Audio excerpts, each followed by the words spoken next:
Hello and Javid Shah, long live the king.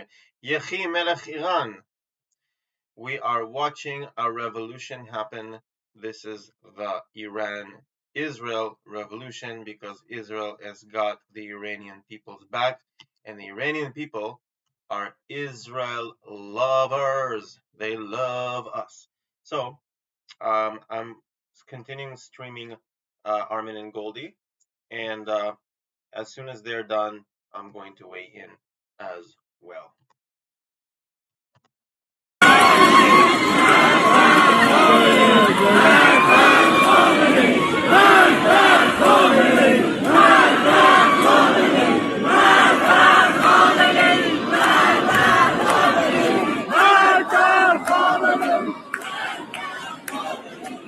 Look at all the people holding the pictures of their loved ones up while chanting Death to Khomeini. This is like a movie. So the state chants Death to America. The people chant Death to Khomeini. Yeah. Let me show this one. Hold on.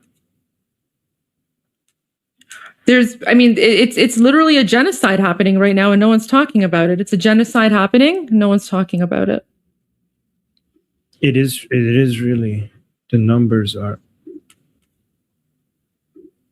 By the way, it seems like there's a lot of messages of hope from inside of Iran. Yeah. Because of apparently the part of Reza Pahlavi that said that the part of the message of Reza Pahlavi where he said that he's planning to come back to Iran soon, that seems to be the part that everybody in Iran is talking about. Yeah. And apparently that has energized the protests more than anything else. Because when they heard that, it seemed like it gave them the understanding that, okay, this is happening much sooner than we anticipated. And that's why that was a very, very hopeful message. So that seems to be the main talk right now in Iran. Let me see. Okay, I didn't play these ones yet, so we should play these ones. Nope, not that one. That's a no. Oh, you know what? I actually found. No, you play your thing. I found the interview with Maria Bartiromo and Crown Prince Reza Pahlavi. So let me just download that so I have it on my computer. And then I want to play that again as well. Okay. Yeah, but you continue playing. Okay, hold on. Just give me a second. I need to organize my files. Okay. Oh, this is a new one. Okay, Armanistan. Didn't see this one yet. So this is in Armanistan. Okay, this is in Armenia, in front of the embassy. Oh, good for them. I know. I just said good for them. Yeah.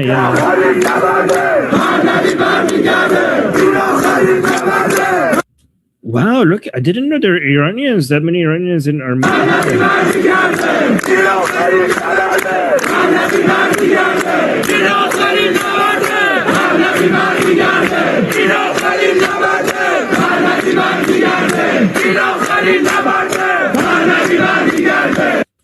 Guys, we're everywhere.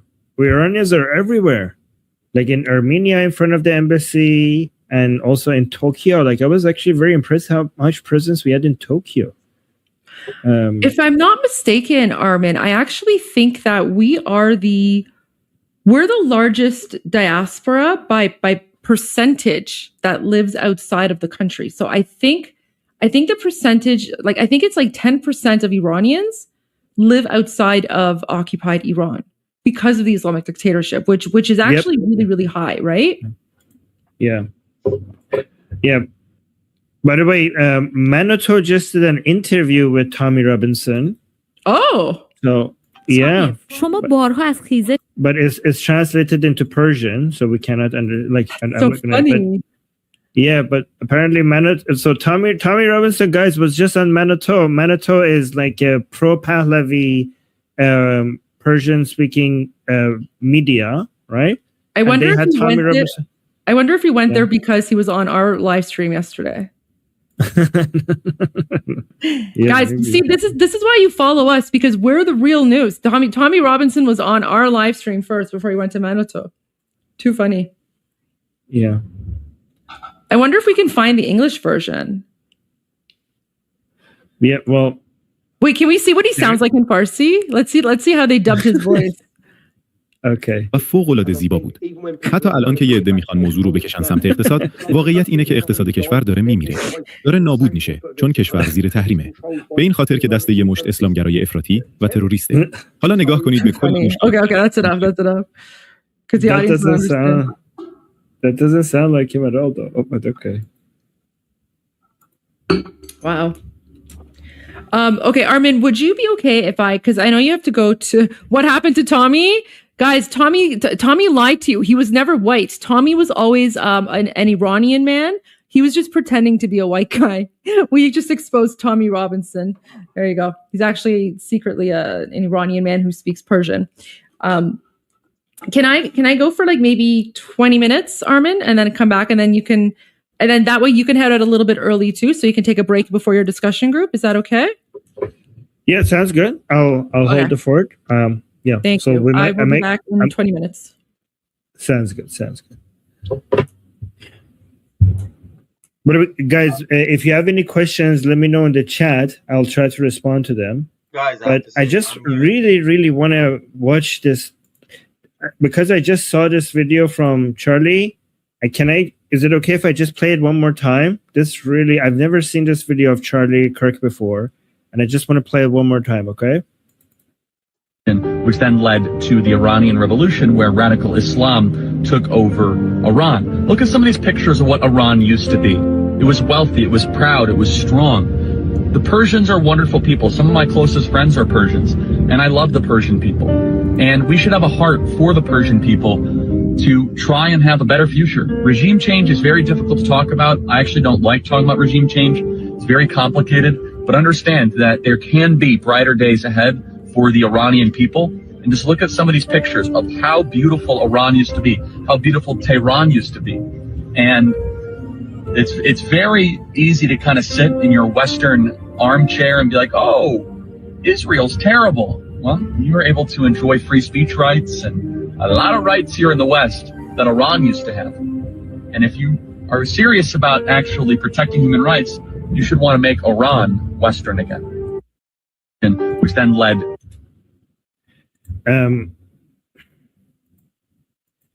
Neil Bunny, if you could just send me the links that you're sending to me. It's like, and it's not clickable, so if I have to copy and paste it, it's really it's messing up my so if you could like send me files, like video files, that would be, or I could just copy and paste it. But only send me the most important things that I need to show, like the most important things. I don't want to. Oh, I forgot to show this one.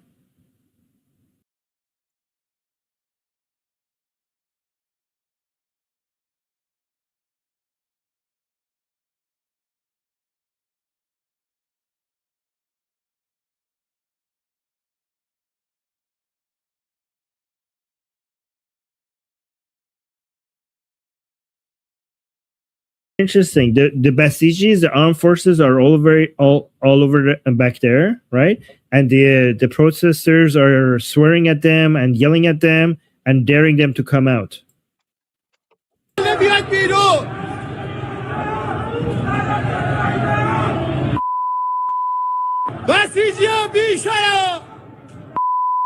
at that.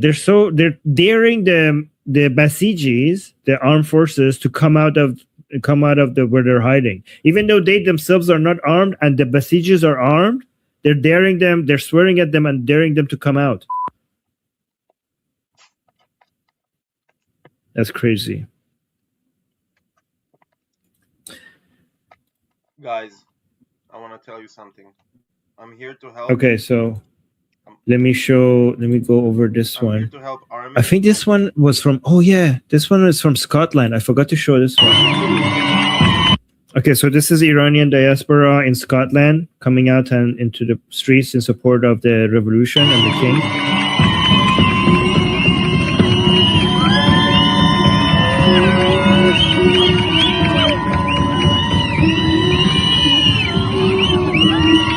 Yeah, I'm actually going to pause him for a second. Guys, I'm here to help Armin, who didn't sleep for 15 days. I'm taking over a little bit, and I'm going to be live streaming, okay? This is exciting. And now I'm going to say this in Hebrew. אני פה כדי לעשות שידור חי של מה שקורה באיראן, כי לא נראה לי שמדברים על זה כל כך טוב פה בארץ. And I'm also weighing in for the Jewish audience so that we can find ways to support and make it happen, okay? אני עושה את זה בשביל הקהל היהודי והישראלי, כדי שנוכל למצוא דרכים לדחוף את זה קדימה. לשים לחץ למשל על נתניהו, שיתקוף את האייתולות האלה ויחסל אותם, ייתן להם את המכה הסופית, כי זה הזמן לתת מכה סופית, ואני מניח שאולי ישראל עושה את זה כנראה, אבל אנחנו צריכים לשים לחץ כבד על ממשלת ישראל כדי שזה יקרה. בואו נמשיך לראות. החבר'ה האלה, אני רק רוצה להסביר לכם, I'll say this in English in a second. החבר'ה האלה זה החברים שלנו הכי טובים, הם צועקים עם ישראל חי והם אוהבים אותנו, לפעמים יותר ממה שהשמאל אוהב אותנו, בסדר? בואו נמשיך.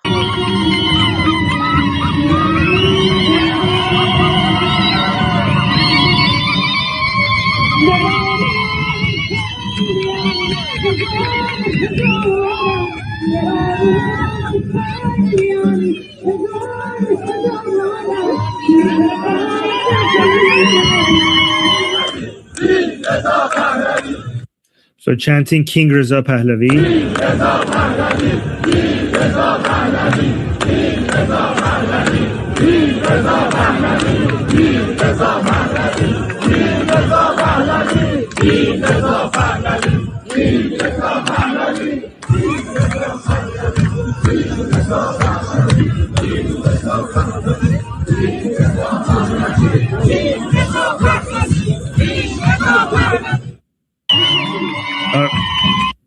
So Nail Bunny wants me to show you a video from Paris of Iranians showing up in Paris. So let's watch that. Hold on. So let's do Paris. Oh, wow. Look at the crowds in Paris.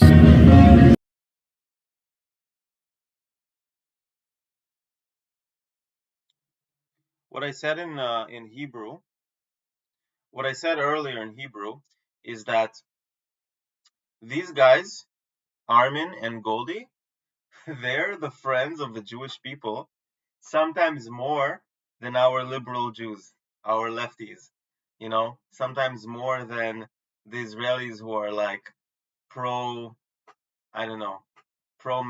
or democratic Jews in the United States. This revolution is invigorating the Jewish spirit and the Iranian spirit, and we're going to be allies for a long, long time, but we need to give the final blow. We have to put pressure on Netanyahu to give the final blow to the Iranian IRGC so that there's no chance in the world that this revolution fails this time, because this is the last battle. If this battle is lost by the Iranian people, they're doomed. You can think of it as another 50 years of slavery. Let's continue.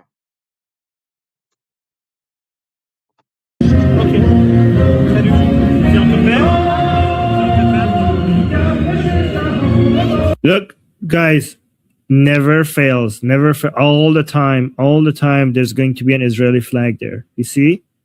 Iranian people love Israel. They love Israel. They always bring an Israeli flag. Oh, there's another one over there.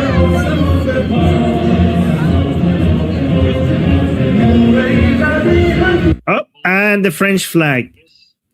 Guys, I told you, when the Iranian people come out to protest, they always bring 4 flags, 4 types of flags. The two most important ones are the lion and sun flag.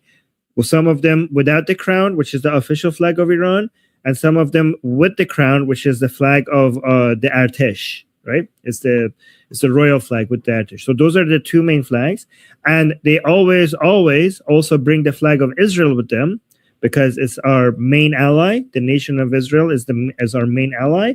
And you could also see, as Goldie mentioned, they also bring the flag of the country that they're in. So they have, because they are appreciative of the country that they live in, unlike the Free Palestine terrorist crowd who bring the flag of the country they're in to burn. The Iranian people bring the flag of France in France, they bring the flag of the UK in UK, because they appreciate those countries, or America in America, Canada in Canada. So yeah. I just want to say something really quick. I wanted to say this before I forget, because I've been meaning to say it and I keep on forgetting. So guys, when I come back, I'm actually going to do while Armin is doing his group discussion, I'm going to do sort of like a political analysis of President Trump's speeches. And I'm also going to give you my theory as to why I actually think President Trump is going to strike much sooner than what he's saying. And I'm going to compare what he's saying now to certain things he's done and said in previous situations in the past. But I'm just putting it out there. I'm calling it so that you guys know. In case something does happen, it's 2:30 p.m. Eastern. I'm telling you right now, I have a feeling that President Trump is going to be striking much sooner than we think. So I just wanted to leave that with you, and then when I come back, I'll explain my theory why. All right, thanks, Armin. I'll be back in like 20 minutes. Amazing. Oh. All right, guys. That's exciting news. All right, so guys, one of the people who watches us and also sends me files sometimes to show, he just came, an Iranian who just came from a protest in Belgium. He said that he just took a picture specifically for this show, and he said he wants me to show the picture that he took from the protest that he was in. And so this is in Belgium. Look at that. Isn't that beautiful? Look at that picture. So you can see the royal flag. You can see Prince Reza Pahlavi. You can see the flag of Israel. Oh my God, you can see Reza Shah as well. This is a picture of Reza Shah here, this one, which is the first Pahlavi king. That's an epic picture. Thank you so much. Thank you so much for going there. This is why at the beginning of the show, many of the Iranians who are supporting me behind the scenes, they weren't there, because they were taking part in the protest to support, they were part of the Iranian diaspora, and they were basically out there participating in the protests, right? So let's actually finish this one.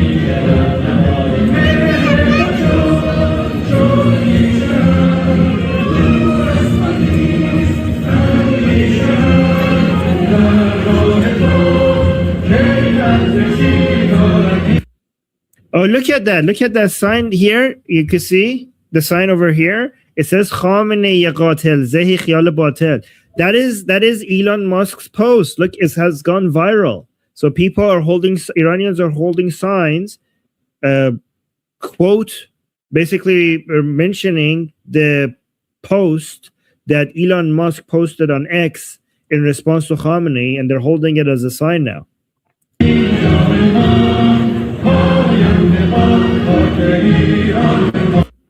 So let me go to the next video. Hold on.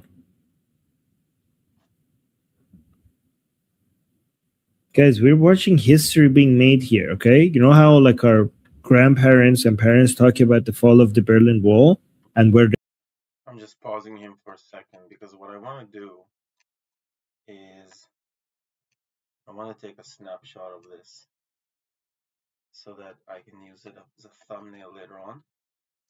Take a snapshot. Opa, זה התמונה הכי טובה. This is the most beautiful picture. Guys, I'm speaking both Hebrew and English here, because not everyone speaks Hebrew. אני מדבר גם אנגלית, גם עברית. כל מי שמדבר פה עברית, רובכם גם מדברים אנגלית, בסדר? אז אני רוצה, I'm saying everyone who speaks Hebrew, most people who speak Hebrew also speak English. So I'm on purpose speaking, mostly English here on this channel. But just for the fun of it, I'll teach people who don't speak Hebrew.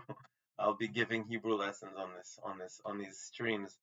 I want to say this stream, it's going to be about business. It's not going to be about politics most of the time, but right now these are historic moments. And I just want to capture these moments and maybe make some new friends. I'm just going to smile 1 second. Take a snapshot. This is Armin and me and Goldie. And look at that. See, that's going to be the thumbnail. It's not the best one, but I'll make more good ones later. Let's do also, you know what I'll do? I'll do this. I'm going to take the picture of Free Iran. I'm going to superimpose it right here. Okay. I'm going to put it next to, it's going to be very, very clear. And then I'm also going to put the Israeli flag next to the Israeli flag.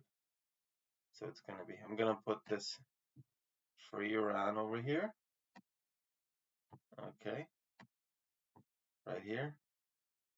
And the Israel flag. I'm going to just quickly find an Israel flag. Actually, before that, let me take a snipping of this. Oh, oops, sorry. 1 second, bear with me. I'm new at this streaming thing, so you gotta give me a little bit of leeway, okay? I'm new at this streaming thing. I haven't done it ever before. Okay, so there you go. This is one.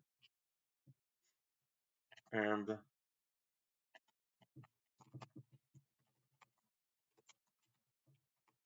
Iran+Israel Goldie Armin. And I'm going to do another one where I'm also in the picture. Snipping tool. Okay, and then I'll play Goldie and Armin.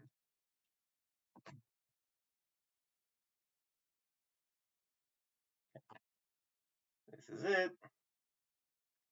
I'll have AI rework it a little bit down there to make it more beautiful than it is now, higher quality.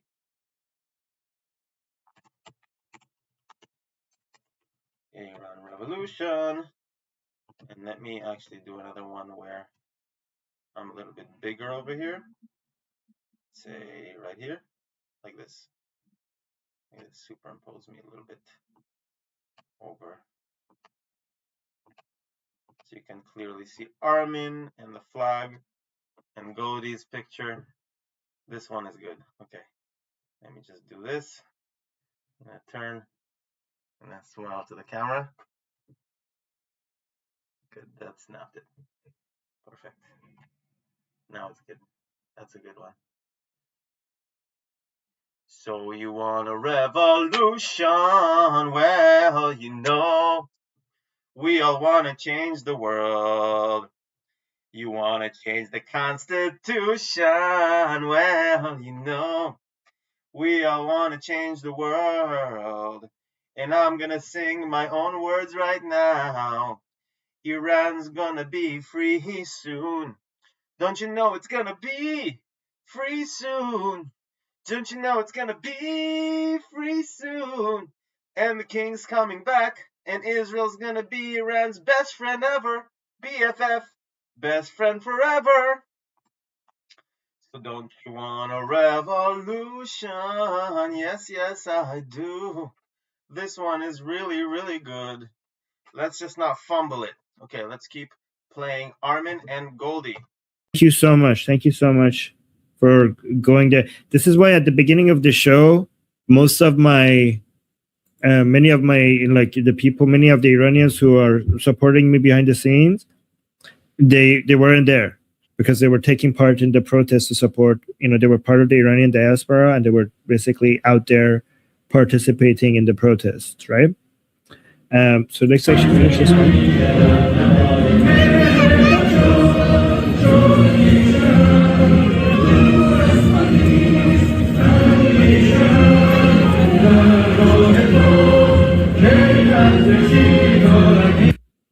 Oh, look at that. Look at that sign here. You can see the sign over here. It says Khamenei Yaqatel Zehi Khiyal Batel. That is Elon Musk's post. Look, it has gone viral. So people are holding, Iranians are holding signs, quote, basically mentioning the post that Elon Musk posted on X in response to Khamenei, and they're holding it as a sign now.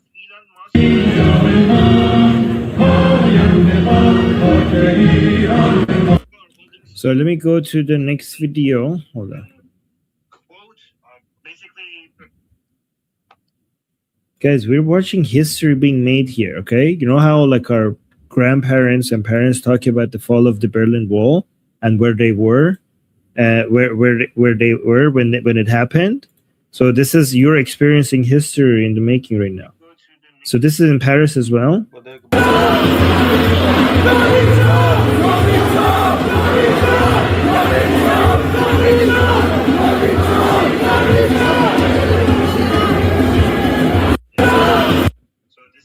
Yeah, and then I don't know why Nail Bunny, when she sends me links, I have to copy and paste the URL. I don't know why it's not clickable when she sends me links, but it's okay.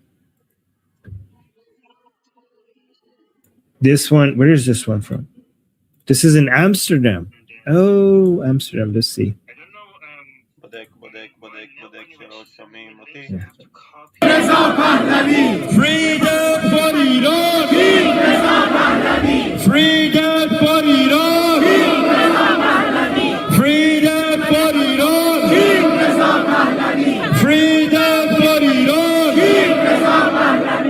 Javid! Javid! Shah! Javid! Shah! Javid! Shah! All right, and let me just do one more from the diaspora, and then I want to see if Sohail has sent me a new video. But let me just do one from London. Look at this. Guys, no, this is, where is this? Is this in London? Oh yeah, it is in London. But this guy has an American flag with him. Look, they have Israeli flag, American flag.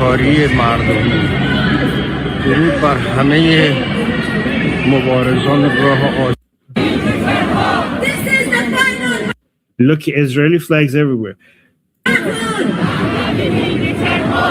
Guys, are there any two nations that are as close as the nation of Iran and Israel? Like, where do you see people coming in and doing, like, basically doing a patriotic protest, and they bring a flag of another country with them, and it's often just Israel, right? Like, what two nations are more united than the nation of Israel? And it's interesting that, like, we almost forgot about that because of the Islamic Republic. We forgot that how close, how strong our bonds were. Like, and then now we're remembering it again. Now we're remembering that the nation of Iran and the nation of Israel are united. Historically, we have ancient ties. Look at this. Look at the Israeli flags. Unity will forever be part of history. What you did yesterday outside our occupied embassy showed an occupied and the world was watching. This is the... Anyway, that's, let me actually see. I want to answer Armin's question real quick. There is no two countries closer than, or two nations closer than Israel and the Iranian people. This is a warmer relationship than Israel and the United States. You know, Americans, they don't know who we are. They don't know about us. Iranians, they are our brothers and sisters. We are family. Family, okay? It's been 3,000 years, but now we're coming back together. And Israelis don't understand. ישראלים, אתם לא מבינים, האיראנים אוהבים אותנו, מתים עלינו, הם אחים שלנו, הם החיות שלנו, יש לנו ברית איתם, עם העם האיראני. אתם חושבים שהם ערבים מוסלמים? לא, לא, לא, לא. רק 1% או 2% מהם הם כאלה. הם רובם אוהבים אותנו, כמו, אתם לא מבינים עד כמה הם אוהבים אותנו. וזאת הסיבה למה אנחנו הולכים להיות הרבה יותר חזקים בעתיד משהיינו בעבר. כי אתם חשבתם שאיראן זה אויב שלנו, שאנחנו מוקפים אויבים.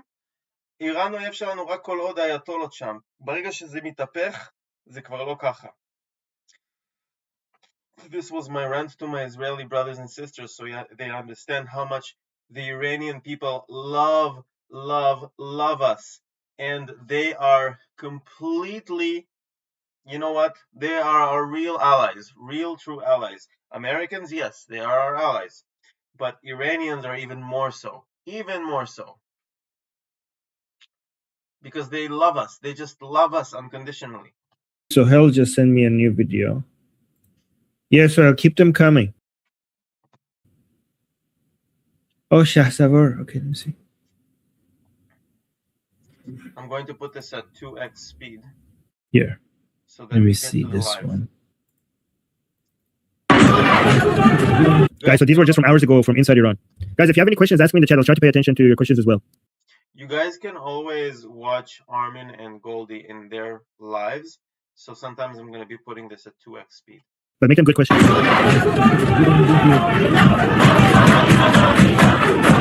So Javid, which means long live the king. Yehi HaMelech Javid Shah, long live the king. Yehi HaMelech Javid Shah. What's the Russian version of it? Berusit, по-русски, как говорить по-русски? Здравствуй, царь! Yehi HaMelech Javid Shah, long live the king.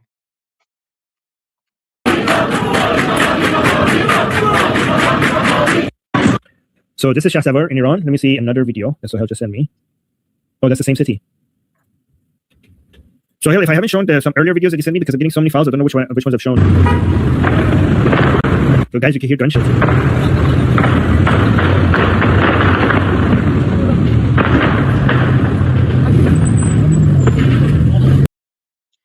Yeah, one more thing that's very important to say.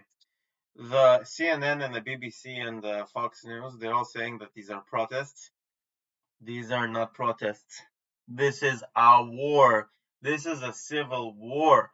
The people of Iran are fighting without guns. They're fighting without guns. They're fighting using numbers with their body and with the resolve. And who is helping them? Israel. We are. Our Mossad is helping them. The Mossad is there in Iran. And the Starlink, Elon Musk, is helping them.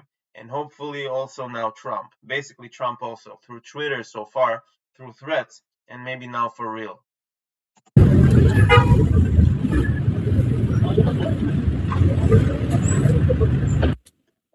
All right, let me see. Let's go. Let me see if I have some videos. You know what? Let me actually do these videos.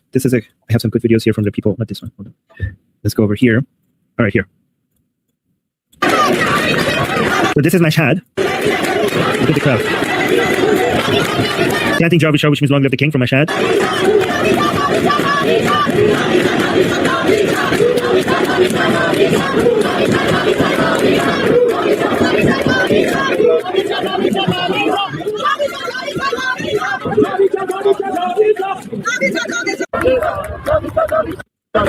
This one is in Tehran, in Punak area in Tehran. יחי המלך פחלבי, החבר הכי טוב של ישראל. יחי המלך פחלבי, חבר הכי טוב של ישראל. יחי המלך פחלבי, חבר הכי טוב של ישראל. Guys, I'm going to gloat a little bit, okay? Can I celebrate a little bit? Will you celebrate with me? I'm going to do this in Hebrew and in English. Long live the king, Pahlavi, Israel's best friend. Our best friend of Israel, Pahlavi, long live the king, Javid Shah. Yehi HaMelech, Pahlavi, חבר הכי טוב של ישראל. Yehi HaMelech, Pahlavi, חבר הכי טוב של ישראל. Javid Shah, Javid Shah, Javid Shah, Javid Shah, Javid Shah. Jah is one, וכולו מן אללה, ממש ממש ממש לא. Javid Shah, Javid Shah, יחי המלך של איראן, יחי המלך של איראן, החבר הכי טוב של ישראל. עם ישראל חי. נמשיך את השידור של ארמין וגולדי.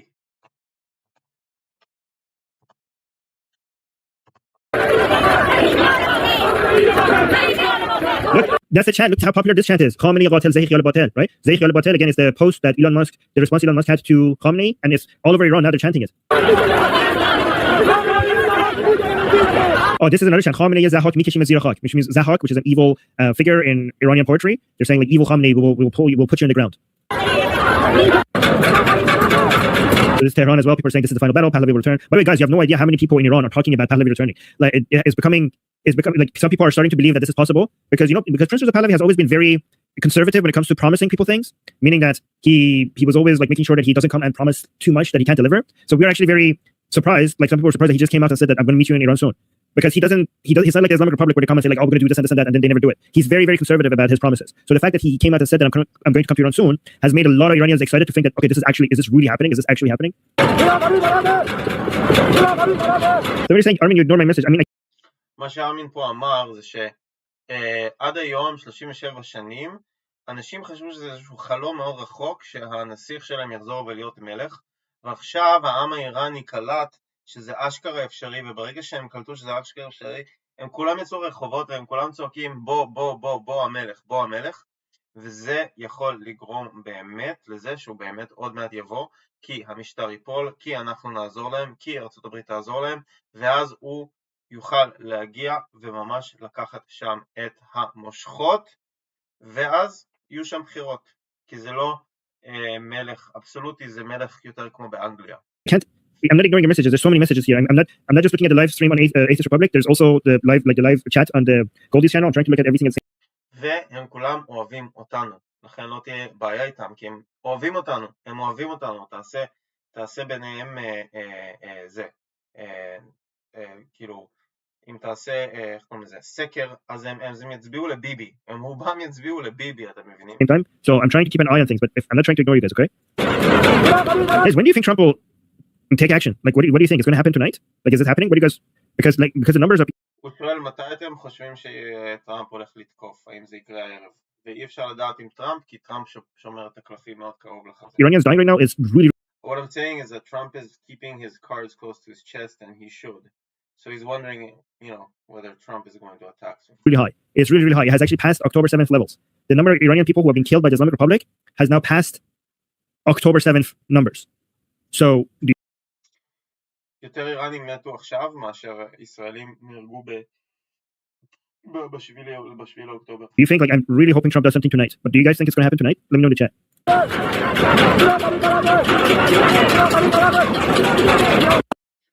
מה שהם עכשיו פה שרים זה הקרב האחרון, המלך שלנו חוזר בקרוב. Okay, and guys, by the way, I really appreciate Israelis these days because they're being very, very supportive of the Iranian people. And, the Iranian people were there when after October 7th, when the whole world was turning more and more anti-Jewish, which is weird that after the genocide on Jews. He's saying, this is the final battle. They're saying this is the final battle. Our king is coming back soon. And now Armin is talking about October 7th and the Holocaust. And Armin and Goldie, they're Iranian, and they are best friends. As you can see, they represent the Iranian people. They present their opinion of the Iranian people, the heart of the Iranian people, who love us so much, love us Israelis so much. The world actually turns anti-Jewish. The Iranian people were turning more and more pro-Israel after October 7th. Okay, and now we see that now that it's our October 7th, the Israeli people are returning the favor by yes, we are supporting the Iranians. We're supporting them, standing with us in our hour of need. So thank you. Oh, thank you, Gingo. Thank you. Let me support this. So, yeah. And guys, to Israelis who are watching us, sorry we couldn't be more there for you because we're unarmed, okay? So, when the whole world was turning against you, the Iranian people could not properly... איזה חמודים, הם אומרים, ישראלים שצופים בנו, אנחנו מצטערים שלא יכולנו להיות יותר איתכם כי אין לנו נשק. איזה חמודים. תחשבו, כשיהיה להם נשק, אנחנו הולכים לחזור לשלטון, ויהיה להם נשק, כל מי שיתקוף אותנו, הם באים לעזור לנו! Really come in defense of Israel because we are unarmed but we try to, what we did is that we came and supported you on social media everywhere. So we cannot help Israeli people in the battlefield, but we did do our best to fight against the propaganda against Jewish people on media. חברים, זה רגע היסטורי, מה שארמין עכשיו אמר זה רגע היסטורי, הוא בעצם אמר שברגע שהאיראנים האלה תופסים בחזרה, מחזירים את המלך שלהם, צה"ל הופך מצבא של 2 מיליון איש לצבא של 50 מיליון איש, כי איראן וישראל הולכים להיות ככה, לא ישראל ארצות הברית עם משחקים ותמיכה, לא לא לא, אחים, ככה אנחנו הולכים להיות, לשמור אחד על השני, זה הולך להיות הנאטו החדש, זה הולך להיות, אם מישהו תוקף אותנו, הם עוזרים לנו, ואם מישהו תוקף אותם, אנחנו עוזרים להם, ככה זה הולך להיות, אתם קולטים? מה קורה פה? So we did participate in the media battle, given that like there's like a lot of us, like there's more Iranian people than Israeli people, and I think on social media and other forms of media, everybody turning against Israel, there were always Iranians there present to push back against it, right? So it wasn't just Israelis responding to all this BS online. There were always Iranians there to debunk all the misinformation and push back against it. So that's the only thing we could do, you know, fight the media battle. But hopefully someday we're going to have a powerful state and a powerful army again, and we could collaborate with each other in the Middle East. So we're going to have the IDF working with the Artesh, the proper Artesh, the Artesh of Iran. So the IDF and the Artesh will be working with each other to fight terrorism, Islamic terrorism in the Middle East. And then we will have the IDF and Savak will be working with each other as well in intelligence operations so that we could neutralize and destroy all of the terrorist activities in our neighborhood. We will clean up the neighborhood together, okay? This neighborhood needs us both, okay? So Israel has been doing this alone for far too long. It's time for them to have a partner in the Middle East, a strong ally in the Middle East to do the cleanup job together. Israel has been doing the world's dirty job for too long just by itself in the Middle East. Let's make Iran great again. Yes! Let's make Iran great again. בואו נעשה את איראן גדולה שוב, חברה של ישראל, היי היי, ואמא הורה, אמא היי, לה לה לה לה לה, אתם לא מבינים מה זה הדבר הזה שהוא מדבר עליו, אתם לא מבינים, ואם אתם מבינים, אתם עוד לא קולטים את זה במוח שלכם, מה קורה פה. So that Israel has a reliable partner in the Middle East for us to clean up this whole area. And guys, this area needs us, okay? Like everywhere else has been taken over by garbage ideologies. So the world, like the nation in the middle of all of this sea of death, it's only the nation of Israel and the nation of Iran Armin, that are fighting for life. Armin, I love you. This whole area of the Middle East needs the nation of Iran and the nation of Israel, because there's too much death. Armin. And there's I'm going to say the thing that the guy in Top Gun, Tom Cruise, said to his co-pilot. You can ride my tail anytime you want. These two nations fight for life instead of death.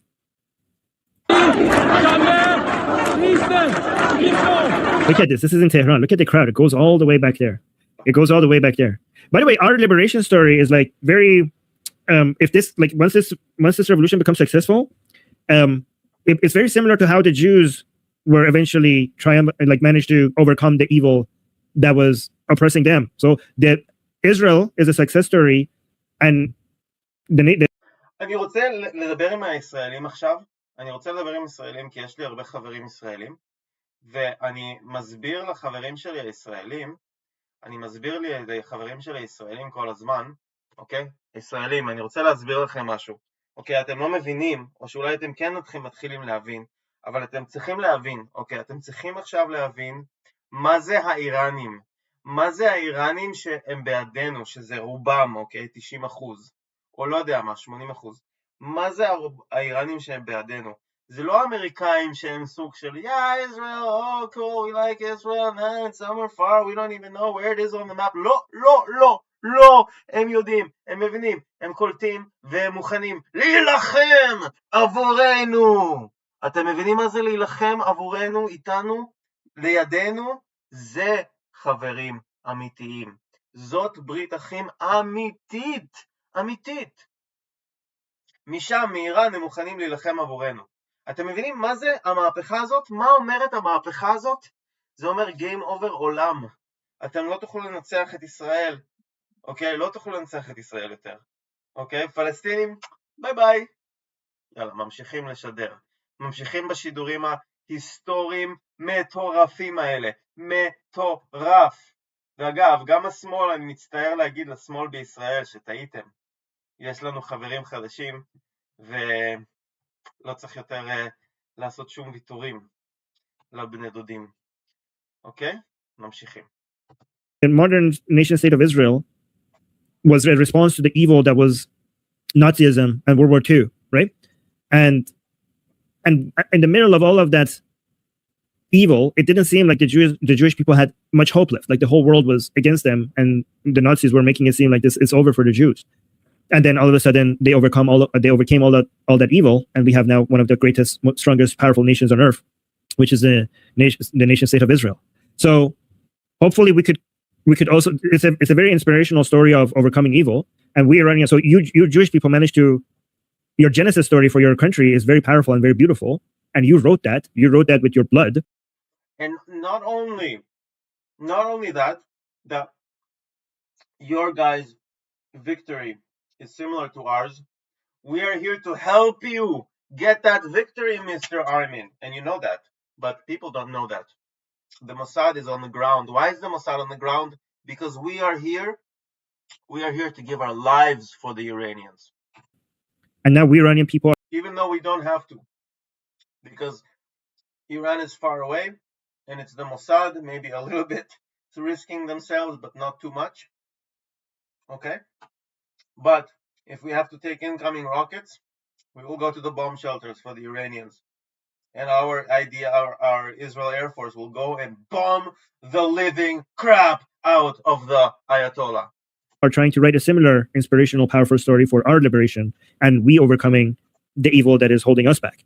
So hopefully, we Iranians get to be as successful as how successful you Jewish people were when it comes to getting your country back. So you managed to get your country back, and now we're in the middle of trying to get our country back. So hopefully, we will be as successful as you guys have been.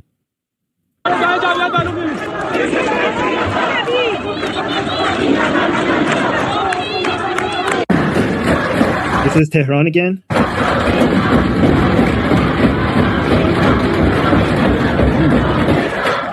Wait, I got some more fresh videos from Sohail. Watch these ones from last night while I download some videos from tonight, okay?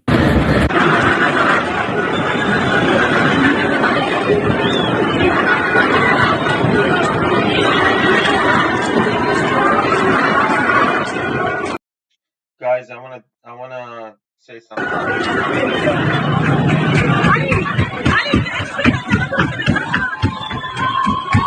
Oh, guys, I have some interesting video. Hold on. By the way, guys, thank you so much for the super chat. Let me see. Let me actually respond to this question in super chat saying, do you have any contact in Iran so we can know what is going on in there? I do, but it's very, very limited. Very, very limited, and I can't talk about it too much. However, I don't have any contact with my dad. For some reason, my dad is still not responding. And he should have responded by now, because I don't know why he can't get access to a Starlink access. So I don't know why why is he not getting any access? Like, it's been so many days now. I'm getting really frustrated. Armin, I'm praying that your dad is safe and that he'll get through this, and we'll see him again on this, or maybe on your live. You will interview him. I hope he has a really good excuse for not responding. Armin, I feel for your father so much. Really scared because I told him to join the protests, and I feel like I shouldn't have done that. Given the number of people who are dying, I feel like I did a horrible, horrible job. I'm so scared for Armin's dad. Armin's dad is my uncle. Like I did to told him. I made him feel responsible. Like, that's the problem. I made him. Why am I so small? Let me make sure it goes up. Is this the bigger? No, not that one. Not this one. There must be a better format. But hopefully, guys, I want to say something. I want to sing you guys a song. Okay? These lives, I'm going to be singing songs. I love it that I control these lives in this way. I can do whatever the heck I want, you know what I mean? All right, it is what it is. Okay, let me sing a song. I don't think I'm allowed to sing like music, even karaoke on these YouTube shows. So I'm going to search.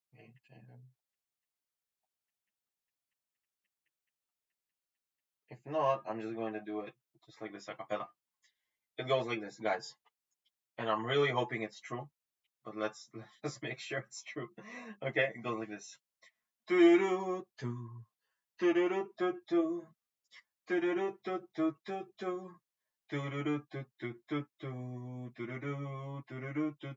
do do do.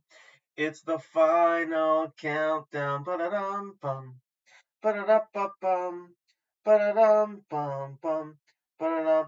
The final countdown. Okay, it's the final countdown, guys, to the regime, to the fall of this regime.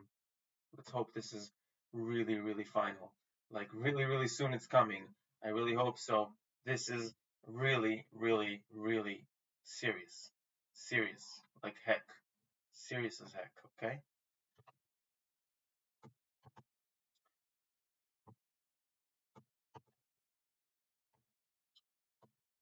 It's the final countdown.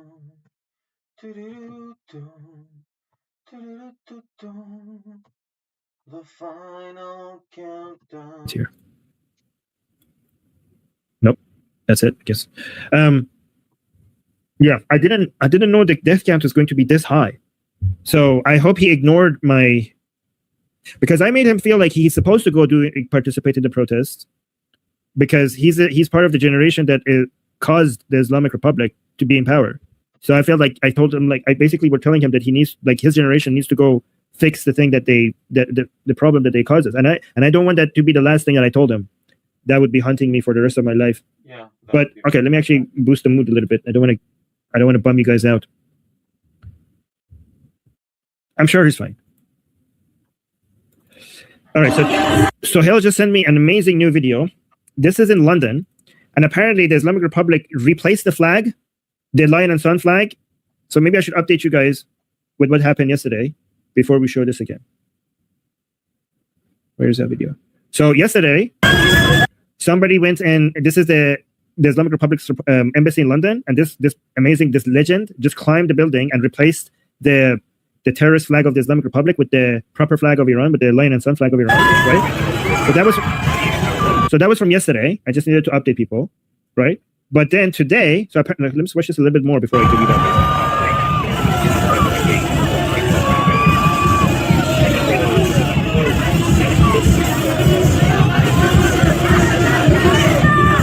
By the way, guys, I really appreciate all the kind messages that you're giving me in the chat. You guys are amazing. I really we're praying for your father, Armin. I'm sure he's fine. It's probably just limited Starlink or devices, but I'm sure he's fine. But we're all praying for you and your father. I appreciate that. Thank you, Goldie. I'm glad you're back because we have a new video from London. Oh, by the way, Goldie, thank you so much. That's very sweet. That's really sweet. I really appreciate that. But I was watching. I was watching on my phone, so I never left. Oh, thank you. I'm not going to miss Iran Revolution Live. You have the most amazing updates, so of course I'm not going to. Oh, thank you. That's good. So I haven't watched this one, but the title seems amazing.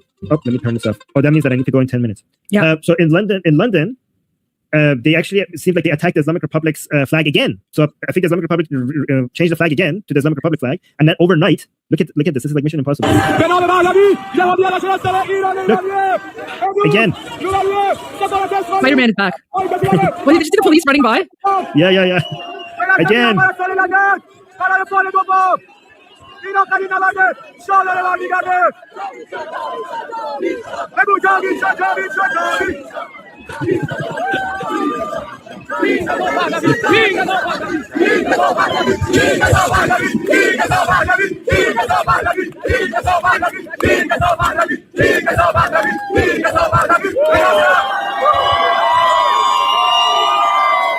Whoa.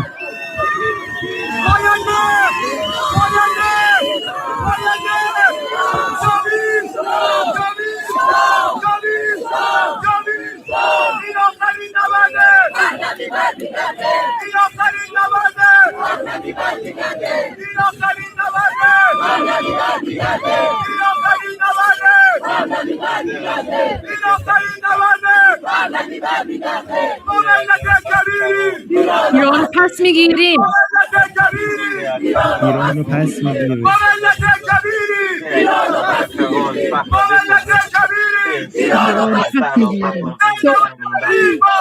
So the chant "Ma millat kabirim, Iran pas migirim," it means we are a great nation. We will reclaim Iran. And so what we're basically saying is we will reclaim Iran from Islam, from the Islamic Republic, right? So it's a very like pro-Iran, pro-nationalistic, like anti-Islam, anti-Sharia law.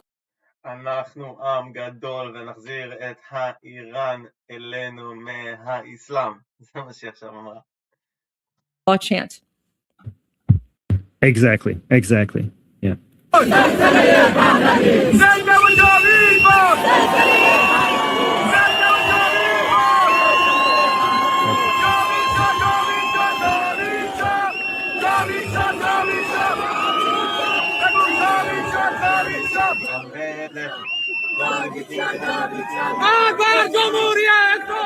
Yes. Oh, he's trying to burn the flag. He's trying to burn it.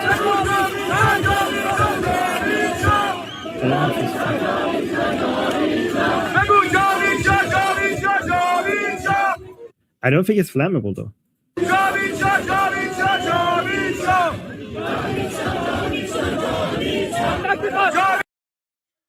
Guys, I'm going to get off camera for a little bit and I'll be back soon, but I'll continue playing Goldie and Armin's live for now until it finishes. Then we'll talk, then we'll put on Tusi. All right. Okay. So that was that. So let me show you some other. Okay. So Hill is active again. Armin, did you want to when did you want to head out? Because I know didn't you want to take a little quick break too before you start your? Okay, sure. Sounds good. I will just go. I will take a. So can I post? Should I post the link again in the chat for people? Yeah. Okay. Put the link in the chat. So yeah, explain what you're gonna do. Yeah, guys. So I'm going to go for 1 hour into our discussion group. I post a link to our discussion group in the chat.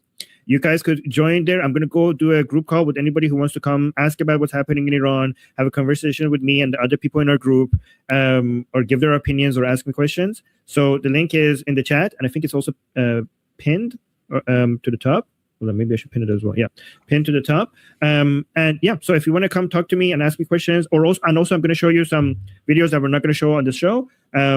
So yeah, I'm gonna go do a 5-minute break, and then after 5 minutes, I'll see you in the group. So once you come into the group, just look at the top. There's a link to the group call is at the very top. All right. See you guys soon. See you guys in about an hour. Oh man. Bye, Goldie. Bye. Sorry. Oh my gosh. All right. I'll deal with that later.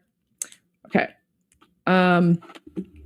All right, guys. Now it's just you and me, and you guys are stuck with me. So I think what we're going to do, we're going to refresh. We're going to have a little bit of a refresh, okay? Because I want to play the interview with His Royal Highness, the Shah of Iran, the Crown Prince.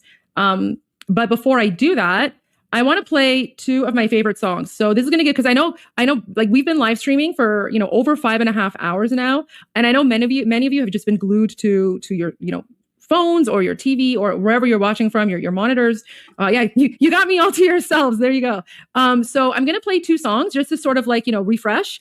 And then we're going to get right into the interview that the King of Iran, His Royal Highness, King Reza Pahlavi, he had with Maria Bartiromo. I'm so sorry.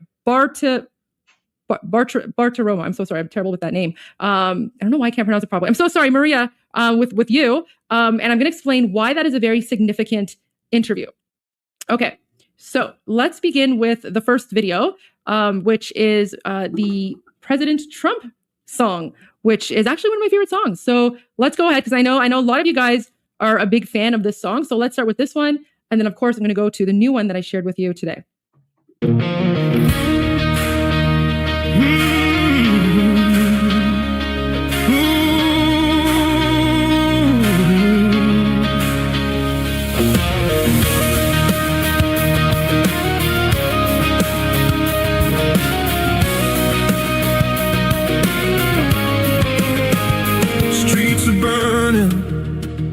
Voices rise, peaceful hands beneath the skies. Police in black, they draw the line. Basic GIRGC crossing every sign. They shoot at us, no shame, no fear. 11 souls are gone this year. We march with hope, we stand as one. Oppression ends, the fight's not done. Act, Mr. Trump, a genius, bold and strong. You never surrender, that's where we belong. Act, Mr. Trump, we're calling you tonight. Act, Mr. Trump, be the fire, be the light. Locked and loaded, you said it loud. Hear the cries, hear the crowd. Act, Mr. Trump, don't turn away. Hope is rising, lead the way.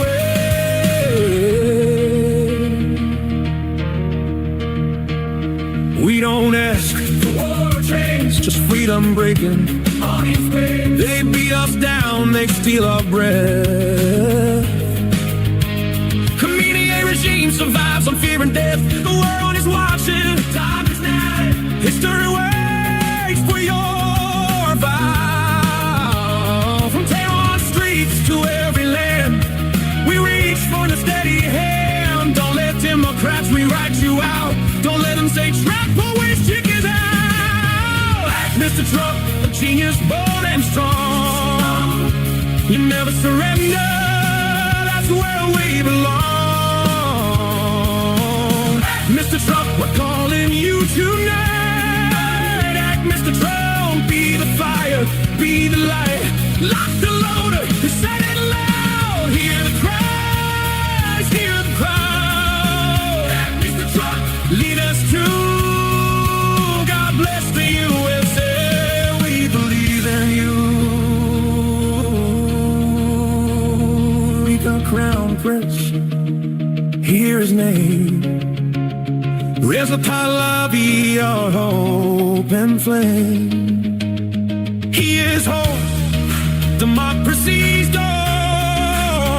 Stability in Middle East, we're longing for. The people shout from young to old. One leader, brave and bold.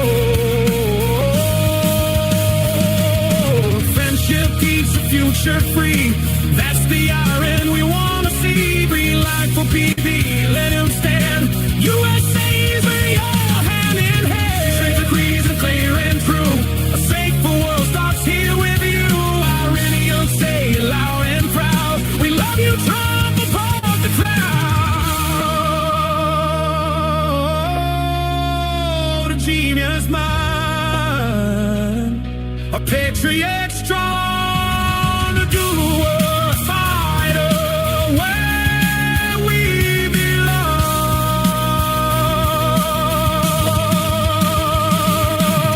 Mr. Trump, history calls your name. Mr. Trump, light the flame. From broken streets to freedom strong. A new dawn comes when red. Mr. Trump. Guys, the song is not AI. I included the link. I included the link in the live stream, but if you want to know where it is, here, I'll share it with you and then I'll go to the next song, okay? So let me remove my favorite Trump song. Here you go. So it's a singer called Barbud. So he's on YouTube. I mean, literally, if you just go to YouTube and you search for Act Mr. Trump song, it will come up. So he's the singer here. He actually has a new song. I haven't played it yet, but I'll get to that. But anyway, so it's right there. It's his own song. So yeah, you can go to his YouTube. It's right there. Literally, just search for Act Mr. Trump song. And guys, this song was written by an Iranian. So there you go. All right, let's go to the next song that I want to play. And so this is a song, guys. This is an Iranian Revolution song from the 1980s. Okay, it was written and performed by a very famous Iranian singer, artist, and activist named Feridun Farrokhzad. And he was incredibly pro-Shah and anti-Islam, anti-Islamic Republic. And he was actually murdered by the Islamic regime back in the late 1980s. He was murdered in Germany. And in fact, the German government tried to, they did not try, the German government basically covered up his murder because they just didn't want to deal with it. I'm missing Fox. Let's see what's going on Fox News, guys. All right. Okay, I'm going to Fox. Come join my live. It's in the link in Facebook. Israel is closely following what is happening in Iran. The demonstrations for freedom have spread throughout the country. The people of Israel, the entire world, are in awe of the tremendous heroism of the citizens of Iran. Israel supports their struggles for freedom and strongly condemns the mass massacres of innocent civilians. Tonight, protests continue in the Iranian capital of Tehran. I was able to connect with someone on the ground there who has been in the streets of Tehran. They say that security forces are mass arresting people and firing into crowds. John? That sounds, frankly, awful. Trey Yingst. Trey, thank you. President Trump is reportedly weighing his options against Iran. It comes after U.S. strikes in Syria yesterday and new diplomatic moves in Venezuela. Lucas Tomlinson is live in West Palm Beach. Okay, so guys, I mean, this is just political analysis. That's fine, and that's fine. People have their opinions, but we're not here to play news from other places. I'm here to give you the news. So I actually have my own political analysis. And those of you who were with me before I went on my quick break, I actually told you, I called it it was at 2:25. I said to you guys that I believe that this strike by President Trump is going to happen sooner rather than later, and I'm going to explain why. So let me just play the next song. The next revolutionary song, because this is really important, guys. This song, we Iranians have been waiting for this day. Okay, so we knew that the Islamic dictatorship. If my guys, I'm broadcasting this live on YouTube now. Okay, the revolution is broadcasted live from an Israeli-Iranian perspective. The Iranian guys, the Iranians are our best friends. They are our brothers and sisters. Once their revolution is done, they're going to be our best allies to the point that they're going to come and fight for us. They're going to push us to fight more than we want to fight. Sooner rather than later, I'm going to explain why. So let me just play the next song. Opinion means nothing. That's fine. I can just ban you, and then you don't have to tune into my live stream, right? There you go. Anyway, so I want to play this song because there are a lot of Iranians who are watching right now.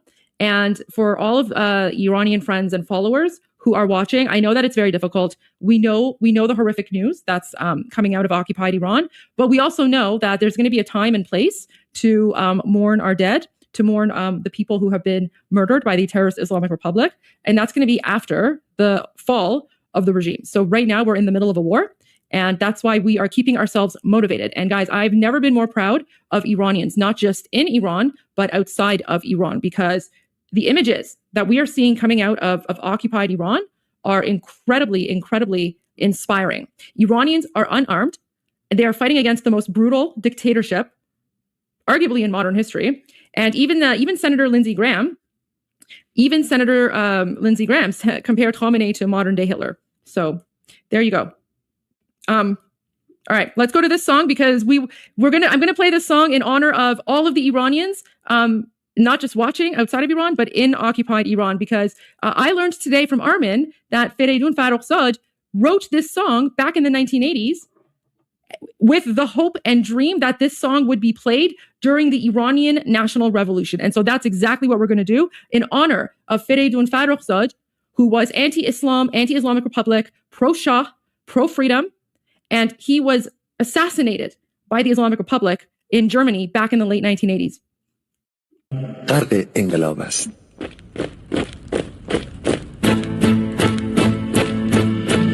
کشور ما تاریخ ما ترسیده گر فرا گرفته گویی اهورا مستاد و باره در نور خود مرا گرفته اکنون سرودی سر میدهم باز کار وطن جرمش نیست ایران غرق انقلاب است به پیش به پیش به پیش ایران غرق انقلاب است به پیش به پیش به پیش هن ای پدر هن ای پسر برخیز و باماش و هنگام تا درد آن تجربه تلخ ما را نکشیده در خواب بگذار هر دم بخورند گرگ‌ها دم لباس میش ایران غرق انقلاب است به پیش به پیش به پیش ایران غرق انقلاب است به پیش به پیش به پیش ای کارگر ای برزگر راحت قانون ادامه دارد در این زمان که پرتو یزدان از هر سو بر تو میبارد پس پیش به سوی آزادی از بحر خزر تا کیش ایران غرق انقلاب است به پیش به پیش به پیش ایران غرق انقلاب است به پیش به پیش به پیش تلها به پا بحر دفاع از استقلال و آزادی تا بشکنیم پشت ارتجاع تیریزی ایران آبادی تا زنده سازیم سنتای می از بر آلین و کیش ایران غرق انقلاب است به پیش به پیش به پیش ایران غرق انقلاب است به پیش به پیش به پیش با امید روزی که تمام این دلبشور و انقلاب تموم بشه و ما در روشنایی، نور و سعادت مردم کشورمون غرق بشیم.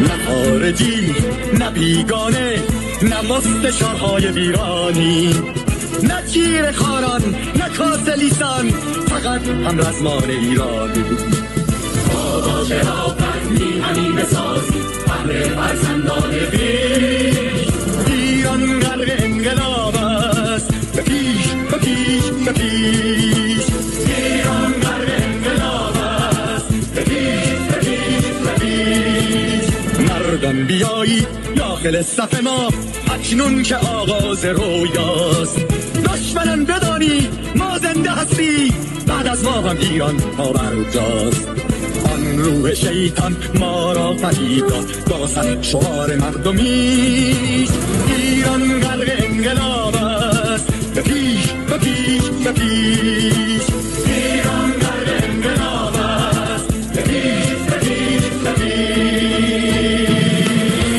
پرچم ما پرچم ایران غرق خون شهیدان روی شان هامان حمل می‌کنیمش در هر خیابان و میدان تا ماسک دلق کان را برداریم از روی تسبیح و ریش ایران غرق انقلاب است به پیش به پیش به پیش ایران غرق انقلاب است به پیش به پیش به پیش.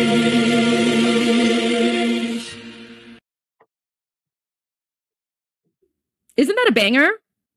I'm telling you, honestly, even our anti-Islam, anti-Sharia law, pro-Shah, pro-revolution songs, the lyrics are so beautiful, right? Like there was nothing in the lyrics about like hatred or, death or intifada, right? Like it's so inspiring. He's basically saying, let's come together, let's fight, let's build our country for the future of our children, right? And that's exactly why, guys, that's exactly why we are going to win. We are going to win the Iranian revolution. Light will defeat darkness, because what is happening right now in occupied Iran is literally the battle of good versus evil. And we have been waiting for this moment. And there's a reason why our national chant is In akharin nabard Pahlavi barmigarde, which means this is the final battle, Pahlavi will return. Who is Pahlavi? Of course, he is the crown prince of Iran in exile, His Royal Highness Reza Pahlavi, who is the leader of the Iranian national revolution. I see that 2C TV is going to go live. Don't worry, we will go to 2C TV. But I want to play his interview, the interview of the leader of the Iranian national revolution. And he spoke with Maria Bartiromo earlier today. Okay? Guys, I have a feeling, I'm telling you right now, I have a feeling. Okay, let me give you my analysis let me give you my analysis really quickly, okay? So, do you remember, actually, before I go to this interview, let me see if I can find the video here. Do you remember during the 12-day conflict between Israel and the Islamic Republic, President Trump was asked about whether or not he's going to get involved? Do you guys remember that? Do you remember what President Trump's response was? So when President Trump was asked, do you plan on getting involved in the 12-day conflict? President Trump's response was, I'm going to think about it and I'm going to make a decision within 2 weeks. Okay. If I recall correctly, he was asked that question on the Friday of. And then on Saturday, and it was, actually, It was sometime around this time, because I remember I was at a rally. Yes, I know 2C TV is going live in 30 minutes. We will go to 2C TV, guys. It's okay. We'll go. One of the things that 2C TV and I do, Mahir 2C is fantastic. So what I always do is when 2C TV goes live, I will share his screen on this live stream. I'll turn off my TV. I also encourage everyone to go to his live stream to support his channel. And then when he's... By the way, that's what I'm doing too. I'm broadcasting Goldie. And when Goldie is broadcasting 2C TV, obviously I'm broadcasting also 2C TV. And when they're both off, well, we'll see. Maybe we'll broadcast Tal Oran, or maybe I'll myself, I'll weigh in a little bit. Then you can come back. So don't worry, we'll do that. But anyways, here's my theory. So the last time that this happened, okay, it was during the 12-day conflict, and President Trump was asked on the Friday, are you going to get involved in the conflict between Israel and the terrorist Islamic regime? And President Trump said, well, I'm going to make a decision within 2 weeks, right? So he said, I'm going to decide within 2 weeks. Guys, I'm going to disappear for a little bit, but listen to Goldie.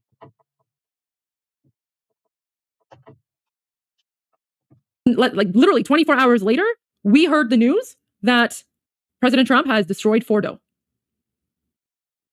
So my prediction based on, certain things that I've seen or whatever the case might be, I have a feeling, I mean, I could be wrong, right? Like, I'm just giving you my sort of political analysis here. I could be wrong, but I have a feeling that President Trump is going to act sooner than later. And I have a feeling the fact that we're seeing all of these stories coming out about, the White House is discussing, or, Israel or whatever is discussing, right? I feel like they're setting the stage, right? Like they're trying to get the public comfortable with the idea of going after that evil demon man, right? Because basically she's saying Trump is keeping his cards close to his chest, and he's going to strike when he's ready to strike, and it's going to be a surprise, and he's not going to tell anyone when he's going to do that, because he's Trump and he is amazing. And as Trump likes to say, we'll see what happens. Because I don't know, I don't know how to explain it, right? It's like I just feel like the decision has already been made, and now you're seeing all these rumors coming out in order to confuse the Islamic regime, right? So that's how I see all of this. There's also a very interesting, I don't trust the pizza index. I don't trust the pizza index because I think Pete Hegseth said at some point, Pete Hegseth actually said that sometimes the pizza index just, goes off randomly in order to confuse people. Because guys, I mean, the Pentagon knows. Do you not think that the Pentagon knows that people are relying on the pizza index or whatever? So I'm telling you, it's like I wouldn't rely on the pizza index at all. However, based on President Trump's mannerisms, based on his behavior, based on what he... Okay, let me explain to you what the pizza index is. The pizza index basically is saying that whenever the pizza deliveries to the White House increase in the middle of the night, that's not when they're having an operation. Because when they killed Bin Laden, when they killed ISIS, when they were bombing at Iran, all of a sudden the pizza deliveries to the White House or to the Pentagon skyrocketed. So now they're saying that the pizza deliveries are skyrocketing to wherever, Pentagon, White House, something like that. He has said in several recent interviews, I have a feeling that this strike is going to happen much, much sooner rather than later. Okay? That's how I see it. That's my political analysis, guys. I could be wrong. I don't know. But just based on how he's operated in the past, I feel like the decision has already been made. And I feel like this is the end. This is the end for the Islamic Republic. Yes, I know 2C TV is going live. It's literally 30 minutes away, guys. It's 30 minutes away. So I want to go now to see. Do you guys agree with me? See, my political experience is good for something. I was a politician for 7 years. I was in politics for 10 years. So, Okay, I want to go to the interview with His Royal Highness, King Reza Pahlavi, right? He is the leader of the Iranian National Revolution. And by the way, for those of you who have been with me or been watching our live stream from the beginning of today or even the last several days, you already know, you already have the inside info and context that the media is refusing to tell you. The reason that millions, right, tens of millions of Iranians right now are out in the streets demonstrating, even though they are unarmed, and even though the Islamic regime is slaughtering Iranians, and don't listen to the media reports of how many confirmed dead. Guys, the numbers are much higher.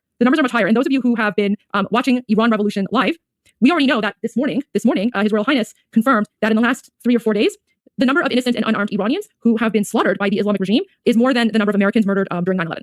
So we already knew that information this morning. And I would trust the information and the numbers coming from the leader of the Iranian National Revolution more than just, random Western media, because the leader of the Iranian National Revolution, His Royal Highness King Reza Pahlavi, actually has contacts on the inside. So yes, the number of slaughtered and massacred is much higher. It's bad. It's really, really bad. All the videos are out there. You can go, look at them yourselves. But that's not the point of this live stream. The point of this live stream, guys, is to broadcast the revival of Iranians. And we already knew that there would be casualties, because we are dealing with literally the most brutal dictatorship in modern history. Okay, this is a dictatorship that has been oppressing us for the last 47 years. They do not care about us. They do not care. So we went into this knowing exactly what's going to happen. But here's the thing: when you're already living in a hellhole, when you have no human rights, when you could be murdered at any time for any reason, right? Iranians it's the end for them. They've reached the end game, and they're like, enough is enough. Either give me liberty or give me death. And that's why Iranians don't care anymore.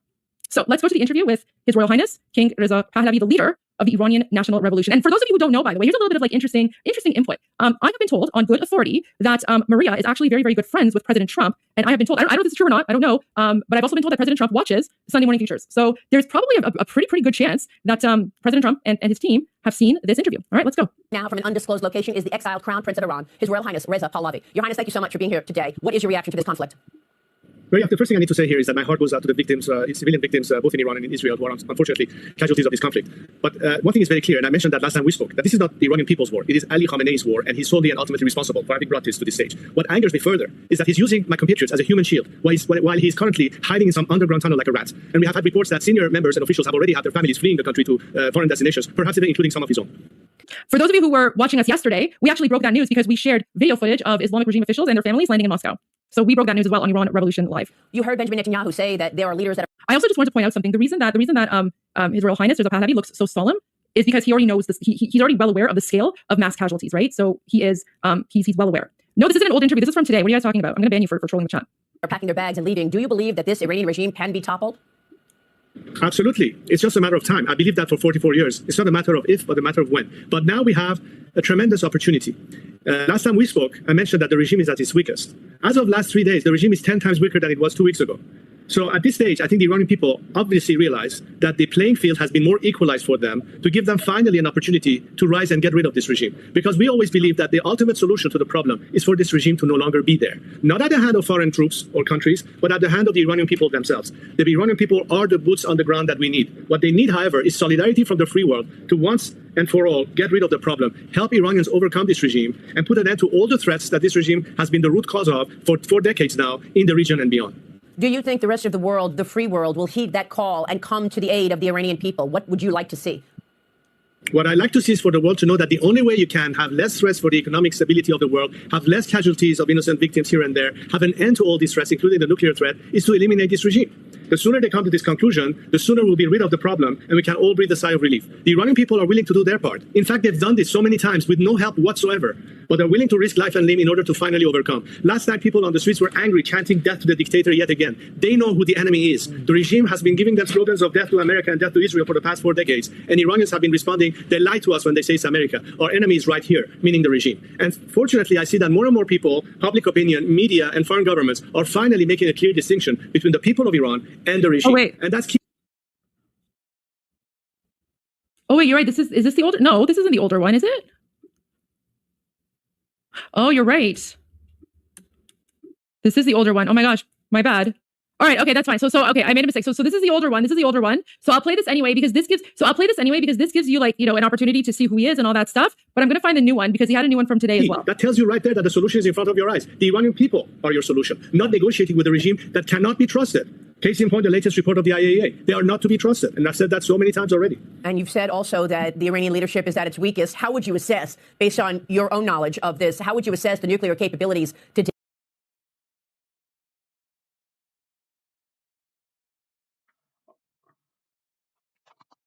I'm just gonna come in here and say, אני הולך רק להגיד שאני שמתי כתוביות בעברית, כי זה הולך להיות ערוץ שהוא ספציפית לישראלים, אבל חלק מהזמן אני הולך לדבר אנגלית. Some of the time I'm gonna be speaking a lot of the time in English, so I put like Hebrew subtitles here down there. Yay. Well, it certainly has been tremendously set back. But the whole point here is that how much more time do you want the regime to catch a second breath and come back online? How many times are we going to yet again throw them a lifeline? How many times are we going to allow them, as they were going down in their ability to spend money on their proxies or for repression machineries at home, to get access to more funding that they shouldn't have had? I think this is the perfect time. The G7 are meeting right now in Canada. Why not prescribe the IRGC, which is the element that has been the root cause of repression at home and terrorism abroad, as part of the kind of pressure that the world can bring? And at the same time have the parallel track, you and I have spoken about this many times already, a parallel process of maximum support. Some people have already been talking about internet interruptions in Iran that the regime has always tried to use as a tactic to make people have more difficulties communicating. Starlink and Elon Musk are trying to do their part. We need much more of that. This is how, in fact, they can help the Iranian people have a better chance to succeed, and their success will be in your own interest at the end of the day. Your Highness, Iran is apparently reaching out to several countries right now, trying to get a message to Israel to stop and put in some kind of a ceasefire. According to Israeli officials, Iranian leaders are sending messages to Israel through Italy, Azerbaijan, Cyprus. They may be using Qatar and Oman to relay signals to the United States. What is your message to those countries? I think, again... Okay, I found the right one. Basically, what I'm doing is, because I already streamed it earlier, so what I'm going to do is I'm going to go back and basically, like, literally just going back and, like, restreaming my stream from earlier. So it's going to be like a streamception here, okay?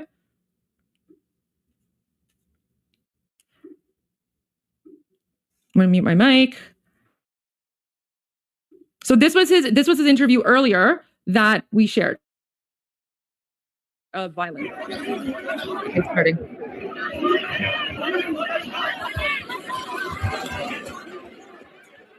Welcome back. Now, revolution underway in Iran. Massive protests against Ayatollah Khomeini and its brutal regime are persisting in Iran, as Iranian citizens take to the streets over its failed economy and skyrocketing inflation, up 50%. Food prices surging more than 70%. President Trump has warned Khomeini there will be severe consequences if protesters are killed. But the Wall Street Journal is reporting that Iran is threatening to strike U.S. military bases in the Middle East if the U.S. tries to take down the Iranian regime. Here's the president on Friday. Iran's in big trouble. It looks to me that the people are taking over certain cities that nobody thought were really possible. I've made the statement very strongly that if they start killing people like they have in the past, we will get involved. We'll be hitting them very hard where it hurts. As protesters ramped up on Thursday, the Ayatollah dug in by cutting all internet service and international calls inside the country. The internet has been out for 60 hours so far, with Iranian officials also trying to jam up Elon Musk's Skylink to further isolate the country. As protesters have heeded the call from my next guest, the exiled Crown Prince of Iran, His Royal Highness Reza Pahlavi, called on the people to mobilize and take to the streets against the authoritarian government. Demonstrators calling for Pahlavi to return and to lead Iran. Pahlavi's father, Mohammad Reza Pahlavi, was Shah of Iran from 1941 until 1979, overseeing key modernization initiatives in the country with close ties to both the United States and to Israel, until the extremists and the terrorists overwhelmed the monarchy, forcing the Shah and his wife, Empress Farah Pahlavi, to flee and the Ayatollah to return from exile. Iran then shifted overnight from a U.S.-allied monarchy to an anti-Western Islamic regime, soon to become the largest state sponsor of terrorism, funding Hezbollah and Hamas, among other groups. President Trump and Secretary of State Marco Rubio posting this weekend on social media that the U.S. stands with the people of Iran, with the president writing this is not the Obama administration when it comes to standing up to the Iranian Ayatollah and his religious Nazi henchmen, and standing behind the people of Iran, protesting for a better life. The president retweeted that tweet from Lindsey Graham, who will be joining me momentarily. To the regime leadership, Graham wrote, "Your brutality against the great people of Iran will not go unchallenged." Join me now in this Sunday Morning Futures exclusive. In the middle of these calls to return to power and free the people is His Royal Highness, the exiled Crown Prince of Iran, Reza Pahlavi. Your Highness, thank you so much for being here this morning. Good morning, Maria. We have seen other times when the people have risen up, but it feels different this time. You called for the people to mobilize for 2 straight nights this week. Does it feel different? Assess for us what is taking place this weekend in Iran. Maria, to put it into perspective, in the last 48 hours, Iranians have suffered more casualties than America did after the 9/11 attack. This is a moment that is defining. Despite being completely cut off from the world, internet shutdown, and for a regime that is massacring its own people, this is an opportunity to liberate that nation. Remember, the same thugs that hate America also hate their own people.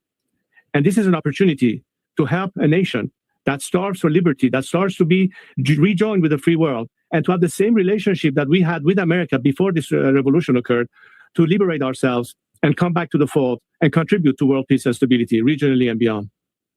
Now, Your Highness, you have called for the opportunity to become the transitional leader. You've said many times with me on this program, you are hoping to be a transitional leader. What is your plan in that transition? What would the first 100 days look like? Because we know that these protests are economic in nature. They are about food and life and democracy second. Maria, I'm a fighter pilot. I've trained all my life for exactly this moment, and people are calling on me to step in and lead this transition. I'm here to lead and help our nation go through that transition. But beyond liberation, we have to have a plan for a stable, smooth transition, a plan that, unlike other scenarios we witnessed in our neighborhood, like the de-Baathification in Iraq, will not lead to chaos. We have to ensure stability. We have to be able to protect the citizenry. We have to be able to stabilize the economy. And for that, we have very comprehensive plans. I'm helped by numbers of economists, scientists, jurists, and specialists in every field, so we can, in fact, address all of these issues the moment the opportunity comes. More importantly is what we're doing right now. As you can see, people are still fighting despite this crackdown. They hope that there will be assistance in protecting them from further bloodshed. I've called upon further strikes, and that's beginning to unfold. We're beginning to see more and more defections, which is very important as part of the transition. So all of this is at play as we speak. You have tweeted directly at President Trump, and you have a message for President Trump. What is that message, sir? Mr. President, you have already established your legacy as a man committed to peace and fighting evil forces. There is a reason why people in Iran are renaming streets after your name. They know that you are totally opposite to Barack Obama or Joe Biden. They know that you're not going to throw them under the bus as they have had before. This is why they believe that this time they are empowered by the hope that you have their back. Your words of solidarity with the Iranian people and your administration has had tremendous positive effect.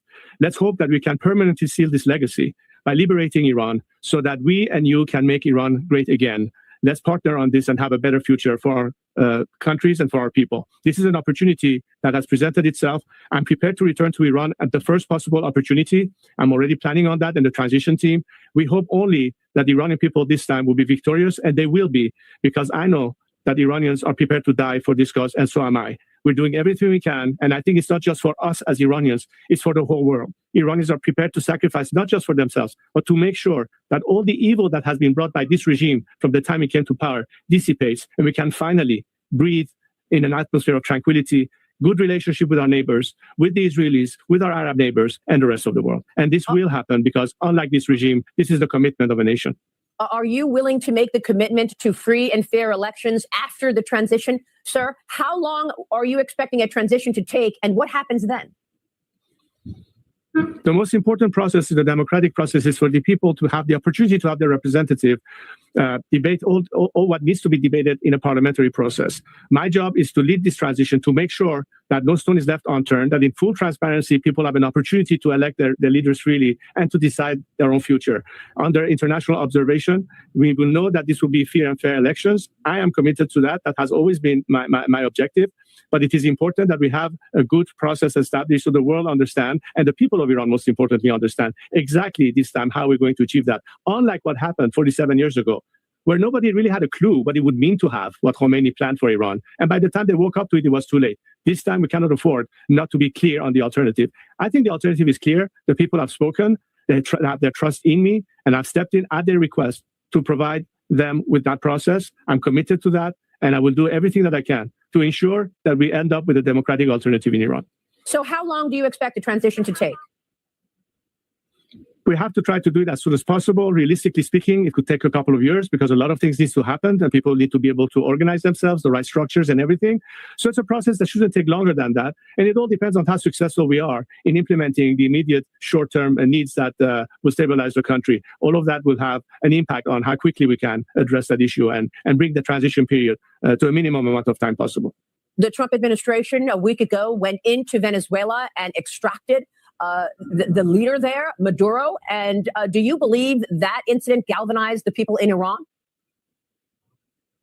Look, every time countries are liberated anywhere in the world, it's a positive message of encouragement to other nations that are still gripping up with unwanted systems and regimes. It's a message of solidarity across the world.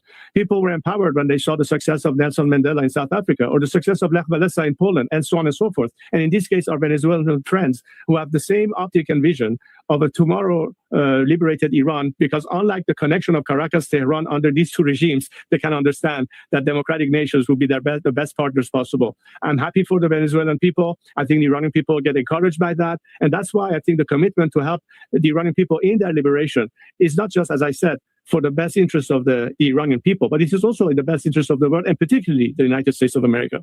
And would you be willing to actually run in a potential election? I mean, you just said you were a fighter pilot. You were trained in the United States. Are you willing to take off the uniform after a transition and say, yes, I am going to run in an election, and we will see who the people decide is their next leader? As I said, I'm here to lead, but the choice is that of the people. My job right now is to make sure that we achieve that transition, that as an honest arbiter, I'm a unifying force. That's why they're calling my name, because they have their trust in me. It's a huge responsibility that I intend to carry out to the best of my ability. Your Highness, there's an issue about the Chinese Communist Party as part of this story as well. The Chinese finalized a deal back in 2021 to acquire ports in Iran. Are there plans to try to separate from the Chinese Communist Party? How do you see that playing out? Look, Maria, this regime, out of weakness, have offered far too many concessions, whether to Russia or to China. We don't believe that the future of Iran has to be antagonistic to Russian or Chinese interests. We just don't want to have unfair, imposed, imbalanced arrangements. Most of these arrangements have been unfair and balanced, and it's basically dividing our country in our national interests. So long as we can defend our national interests, we are prepared to deal with any bloc, so long as it's based on fair trade. And I think this is an element that will obviously be an issue of discussion in parliament and future governments in Iran as we determine our foreign policy and relationship with the whole world. So you think that could be part of the conversation, trying to get the CCP out of owning those ports? As I said, this is something that has to be decided once we have a functioning democratic government. In the meantime, we have to be able to also protect the best interests of our nation. And that's why we should have an open mind as to how to deal with that, because we don't need to have further confrontation with anyone. We have to bring it back to sanity, responsible, pragmatic, and objective analysis, and see what's best. And hopefully we can have, based on mutual interest, a different arrangements than the one that we currently have, that is totally lopsided and undermines Iran's national interest. That we cannot stand for, and I will not stand for. Yeah, and this story is so enormous to actually think about the idea of potential freedom and a free Iran. I don't see a lot of the international media covering it, like the BBC, for example. What is your take on the media's role here? Look, mainstream media is entirely missing the actual narrative and ask that the people of Iran have. And again, when you have absence of internet and the feedback from Iran, it is very difficult for the world to understand really what's happening. Yeah. I hope that the media ultimately feel responsible in giving fair coverage to the facts on the ground in Iran, rather than to offer some unfounded opinions or biased interpretation of what's happening. But regardless of whether the media coverage exists or not, we know what we need to do as a nation. But I think the world that has been in awe of the courage and determination of our compatriots have bypassed mainstream media. They do hear from the Iranian people. I just hope that they do their professional job, and this time really we have accurate accounting of what's really happening, and let the people judge on their own, as opposed to push an opinion on people. And Your Highness, before you go, I want to get your take on these threats from the Iranian Khomeini regime, saying that they will charge. Okay, let's go to 2C TV, because 2C TV started, and then we'll come back and we'll finish this one. Okay, here you go, guys. It just started. Welcome to 2C TV. This is your global news channel. I'm Maya Tusi, and something extraordinary is happening inside Iran. Yes, we are now in day 16, I believe.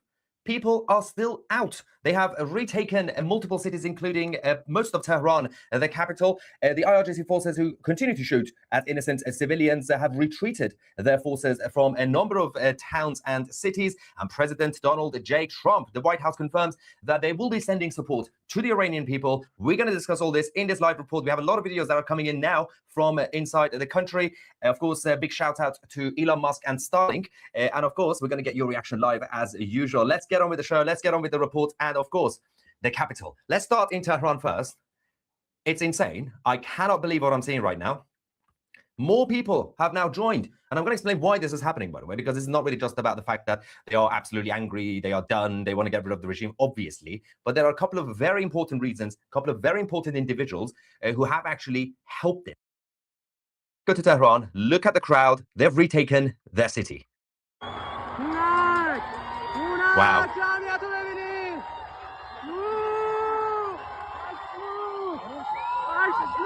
Insane numbers. This is just one area. Look, it goes all the way to the back.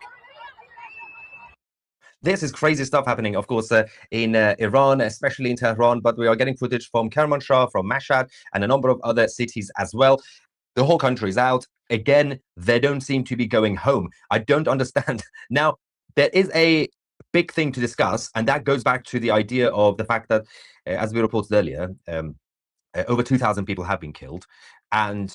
But the reality is that the support coming from the outside world is actually still being heard, despite the fact that everything is shut down, internet, phone lines, everything. A few people who have Starlink devices, they are communicating the message from the outside world to Iran. People are listening to what's happening from the outside world. They know what's going on. We obviously showed you guys a couple of messages that we received from the country. They said that we have heard that you guys across the world are protesting, showing solidarity. Thank you. We know what you're doing as well. But let's go to Kermanshah quickly. The city is once again in the hands of the Iranian people. They have managed to set fire to the Islamic Republic's, the IRGC base in Kermanshah. This is huge. The main base in Kermanshah, they are, of course, retaliating and following the orders of the Crown Prince. Take back control of your cities. This is how you do it. Now, it's fascinating that the fact that the Islamic occupation forces are fully armed. They have also used multiple, in certain areas, obviously, armored vehicles to bring in. Yet, they are not winning this war. They are not winning because a lot of them, they're running out of personnel. A number of them have been killed in self-defense. Of course, the Iranians have had to defend themselves. A lot of them are not following the orders. A lot of them are terrified because they've seen what happens to the ones who get captured by the people. They don't want to get captured. Bad things happen to you when you get captured by the angry Iranians. And so they're all running away. They're running away holding their guns. How embarrassing that is. So while that's going on, let's go. The last couple of nights, we had a massive civil war on the streets, especially in the eastern parts of the capital, Tehran Pass, people clashing with the regime forces.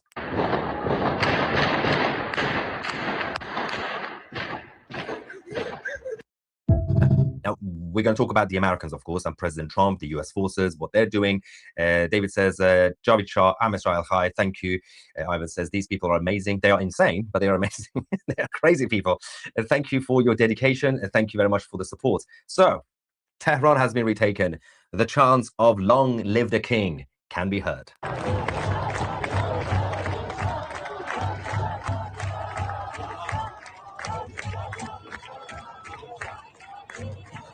No. I was worried. I've said this before 2 days ago, yesterday, 3 days ago. Every time I see what happens at the end of the night, when the next morning comes, we hear about the number of casualties. And I've been telling you for years and years that the Iranian people are not necessarily revolutionary people. They're not like the French. You know, the French, you raise taxes by 0.1%, they burn all the cars every Tuesday in Paris, right? The Iranian people, similar to the British culture, slightly more reserved. They don't really like to disrupt anything or cause destruction. But based on that, based on the uprisings we've seen in the past, when a few people get killed, the rest get arrested, people go home. Now you can see the difference. There is a unifying figurehead. There is a leader in the Crown Prince Reza Pahlavi. There is a president in the White House right now who is openly supporting them. They have the state of Israel and the Jewish nation who are showing support.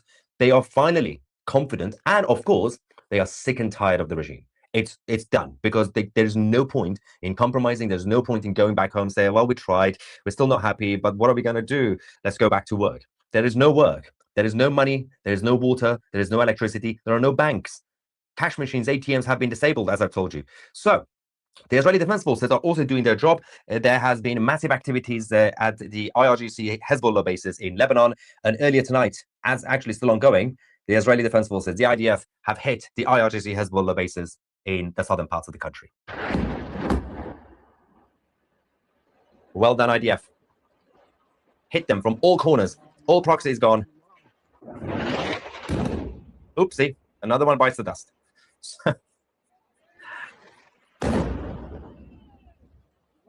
Fireworks in Lebanon. Anyway.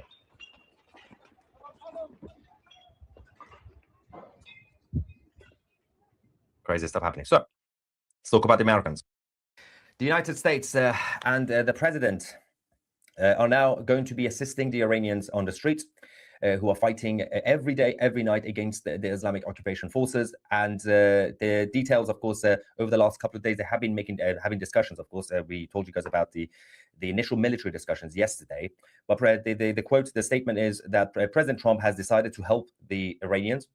What the range of options, of course, includes the multiple military options, striking the regime targets, but also cyber support against the regime, providing Starlink systems to help the people on the streets. There are multiple ways that they can start doing things before they even decide to send in the US military troops. So cyber attacks, massive, they're huge, bring down the infrastructure from the outside, sending support to the Iranians who are on the streets. That is absolutely major, and the president and the White House will be doing this. So this is crazy stuff that's happening. So obviously the rhetoric has been accelerating over the last few hours, of the last day or two. We initially had just Lindsey Graham doing Lindsey Graham stuff, and then we had the president keep reposting things, posting videos of the uprising from the streets. We had Marco Rubio, the State Department, releasing statements showing solidarity, and everybody was saying, wait, this is different to any other White House, to any other administration that we've had over the last 46, 47 years. And they couldn't go back on their words. They've gone all out now, and they know that the president's team, clearly, obviously, President Trump likes winners. And they've been impressed that people are still out, despite the massacre. So they're not just a bunch of innocent underdogs that they need help, they are desperate, oh, please help us, sir. No, they are doing their job, they are fighting, and it is time to actually sending the resources and reinforcements. Tehran, they've been energized. One of the biggest reasons, as I said, one is the president, but the main thing is the Crown Prince. Reza Pahlavi has been sending out regular video statements every single day, not just to give the instructions. He gave the initial instructions, they listened to the orders, they came out, they did what he said. They also started the full-on, all-out general strike. But the Crown Prince also sent out follow-up messages that we've been showing you guys on this channel about saying, I've seen what you've done, well done, we're still here, keep going, and I'm coming back. That one sentence has changed everything, because we've been seeing what people are saying in Iran. I showed you guys the messages earlier on, people saying, despite the internet shutdown, we received the messages. We received the statements from the Crown Prince. Everybody knows here in the country, he said he wants to come back. That's why they are all out. They are re-energized. Tehran, the capital. They're saying Pahlavi is returning. Pahlavi is returning. Now they know they have a leader. Now they know they are not alone. Now they know there is a plan. Before previous uprisings, people were desperate to, of course, get rid of the regime. But as a collective, they weren't really sure. What is the plan? What is the alternative? What do we do? Well, firstly, how do we get rid of them? Secondly, what comes next? Well, now they know what comes next. Iran comes next. Their country comes next. Actual constitution comes next. Freedom and democracy. So, should we go to the IRGC forces who are, despite being fully armed, after shooting at a few people, pick up their guns and run away from the people? Insanity. They're retaking control of everything. It's mostly because of the way people are fighting back, by the way. They are very well equipped right now. They've also become very experienced in their warfare on the streets with the regime. They've tried this a number of times over the last few years, and now they know how to fight back. They know when to block certain roads. They know when to disrupt the communication, to disrupt the transports, to basically disarm the regime forces on the streets, to destroy their cars and their bikes and everything else that they have. Then that's the best way to basically completely create interruptions as part of the plans that they have. So the Islamic Republic, they wake up every morning. You would like to think that they wake up and they have some sort of meeting, right? That you would like to think that. Some sort of briefing. Okay, guys, this morning we should do this. I don't think they're doing that, but I'm guessing somebody's having some sort of meeting, right? Every day, okay, what do we do today? But it doesn't matter what the meeting is, what the briefing is in the morning from the top of the IRGC, because the plan gets interrupted, because these guys completely ruin their plans every single day. They are everywhere. People are everywhere. They're not just in one place, one corner of the capital. They are everywhere, in every corner of the street, which is the city and the country, which will make it very hard for any regime, any government to control. But of course, shootings still happening in different parts of the country. Let's go to the next video. That's from a few days ago, Tehran Pass. So a lot of the videos are still coming in late, obviously, because of Starlink. These things have been happening. Many people died here, eastern parts of Tehran, 3 days ago. But the latest one as well, from last night, is this. That's last night. They're shooting at us. This government shooting people. So they've been doing this for the past 2-3 days, right? But now they've lost total control. They're shooting at us. Saying, please help. This is what has been happening for the past 2-3 days. Yet, tonight, the videos I showed you before this, the videos from tonight, people are in full control. It's interesting to see the before and after. You would think, I genuinely thought, the before footage, like, 2 days ago, 3 days ago, 4 days ago, I saw these things and I was like, well, that means that the next day is going to get worse and there will be a smaller crowd. Everyone's going to go home. No, they're not giving up. People are not giving up. And there is a footage I'm going to show you to prove they're not giving up. But we do also have some updates. Starlink signals are being jammed, which makes sense, by the way, because what they've been doing, the regime have got support from China and Russia to get technology to try to disrupt their satellite signals. People still do have connection, but this is part of what President Trump wants to do now, to sending resources to be able to help with the Starlink satellites. So, and again, if you ignore the desperation from the regime, none of these things are working. They're shutting down the whole internet, turning off the lights. They basically shut down the whole electricity since last night. Didn't work. None of this stuff. They closed down the banks and disabled the ATMs, cash machines, right? It's affecting them. It's just backfiring on their own people. But President Trump, obviously, one of the major things that will be happening is they're still saying Tuesday. Tuesday is the key day when it comes to the U.S. military troops, because obviously they have to still be mobilized from the Diego Garcia base, from the U.S. to go to Europe to go to the Middle East. Some have already been sent to deal with the Daesh jihadis in Syria, but they are not necessarily going to be used or be enough for the operation in Iran, because the operation inside Iran has to be extremely precise. They have to know what they're doing exactly, what the aim is, what the objective is, and what the end game is. I've said many times, President Trump's biggest problem with the Iraq war, for example, was that there was no strategy. The strategy, having an aim is one thing. I'll go in there to have strategic control. Oh, you get access to oil. Well done. I'm so proud of you. But what is the exit strategy, for example? So it was a complete mess. We know that. But this time, they need to know exactly. Are you going after Khomeini? Are you going after just the IRGC leaders? Are you going after are you just going to destroy the government buildings? What are the targets? For what purpose? And how much? So that has to be decided, obviously, the details of that, which will be happening. Having said that, let's go to the latest clashes in Saudat in the capital between the regime forces and the Iranians earlier on, before the Iranians took control.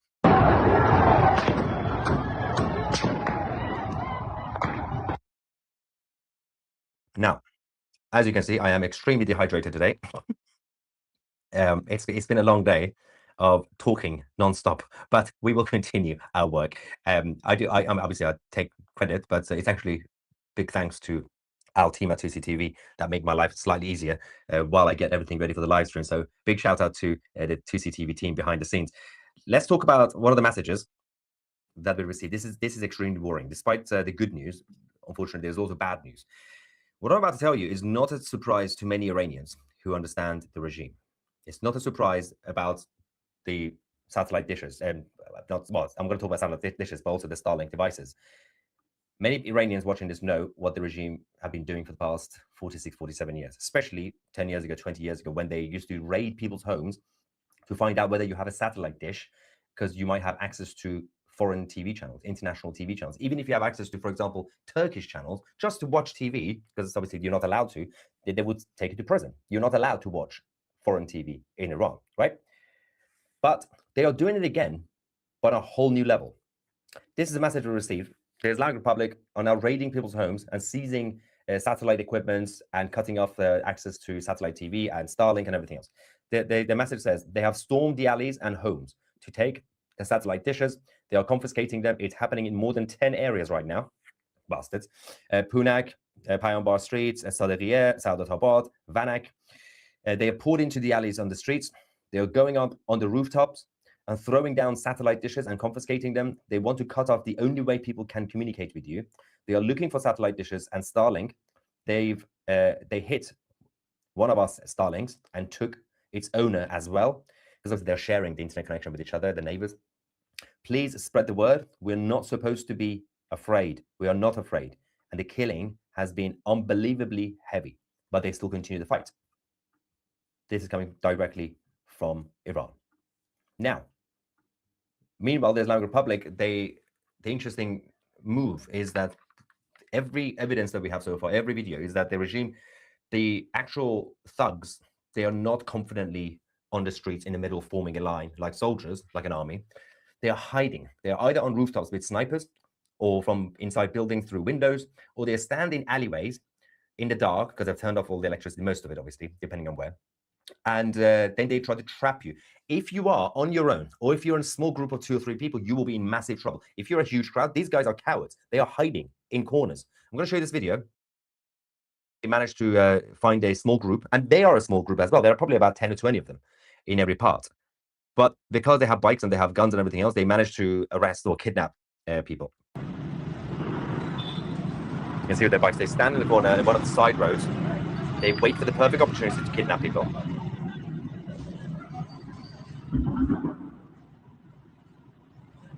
Look at them. Do these guys look like people who are actually in control? No. Someone said 2 words, night goggles. Yeah, use night goggles at this point.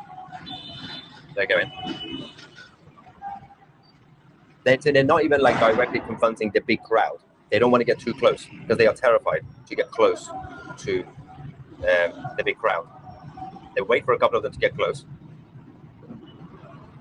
If you spam in the live chat, by the way, you will be banned. But yeah, so that's the guy. That's what they took. This is in Ahvaz, in the southern parts, southwest. But as I said, people are still sending messages to each other and to the outside world. Most of the things that you're saying is for you guys to see how they're feeling, what the mood is. They've decided to hang a banner on this little bridge, well, the overpass basically, on a road in Tehran, saying, "We are no longer afraid, we are fighting." This is it. Literally, it says, "We are no longer afraid, we are fighting." Simple message, basic, no need for anything extra, done. And that also helps the others who are driving by saying, "Oh, okay, we're still fighting then. Let's go back." There is no way that this can be stopped in a normal way, unless you plan to wipe out half the population, which they're planning to do, but they were struggling to do that. Clashes in other parts of Greater Tehran continues as the IRGC forces are forced to retreat. See, they stand in corners, you can see again. The crowd are here. It's a complete war zone. The rest of them there. They are not even brave enough to get close to the main crowd. They are that cowardice. Now, as I said, one of the biggest problems is not necessarily that the crowd are now so vicious that they basically go and, if you're shooting at them, they just run towards you until they basically capture you and disarm you. It's the fact that since day one, they've been everywhere. I've never seen anything like this. I don't know how they're doing this. So in every city, every town, every village, every island, but in each city and town, in each neighborhood, which again, people used to think the best way to do the revolution is from day one, get everybody, millions of people to come to one area in the center of the capital, for example. Well, they've tried that. That doesn't work because they get wiped out. They get cornered and kettled from all sides. But they've been doing this from all areas of every city, and it's made it slightly difficult for the regime to be able to send the reinforcements everywhere. Watch. This is crazy. It's tonight. They're saying until the Ayatollahs are buried, this nation will not be a nation. Until the Ayatollahs are buried.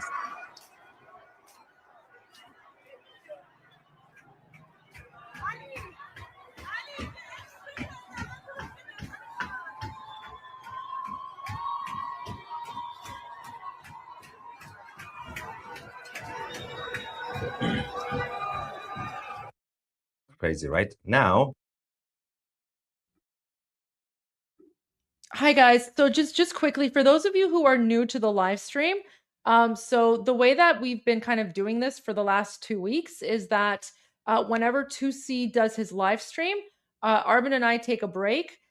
We let him, we basically just stream his, and then that gives me an opportunity to go eat something or whatever. So I'm here, I'm listening, I'm just eating, because I've actually been, like, Armin and I, we've been live streaming for 7 hours. So we're in our 7th hour right now. So that's why my camera's off, because I'm eating, but I'm here, I'm listening, and we will resume the show as soon as 2C is done. And we have more footage, of course. All right, guys. The Iranians who have been targeting a number of bases, IRGC bases, government buildings, but also mosques. Hundreds of mosques have been destroyed over the last few days, primarily, as I've been saying, because the mosques are also used as a base. So they store their weapons, their food and drinks. They go in there as a safe house, basically, the IRGC militants. We have this video from the Iranians who they basically captured this mosque, and they went in and they started basically vandalizing the whole place. And at the end, they basically burned it down. So this is the beginning where they're going into the mosque. You can see they're just destroying everything, all the Islamic symbols and everything that they have. Just kick the thing. And then more people are coming from there. You can see over there. That's the main door. They're going to come in, break everything down. Don't F around with the Iranian people, because you will find out. This is what happens when you make them angry. And crazy, right? This is how you take back control of your country. Don't know what that thing is. Is that a smoke? Oh, they're setting fire. They're setting fire to things, yeah. Unfortunately, I don't know which mosque this one is. But we believe it's probably Tehran, because most of the attacks were in Tehran, obviously in other cities as well, Mashhad as well, which is ironically the holy Shia city for the Islamic Republic. They're just slowly going in, and they got rid of the camera, the security camera. They actually showed this on the state TV. The footage I showed you, the CCTV footage, was shown on the Islamic Republic state TV. That guy is so sad. The presenter is like, that was my favorite mosque. Oh no, what am I going to do? I'm going to have to pray on the street. Yeah, that's what you all do anyway.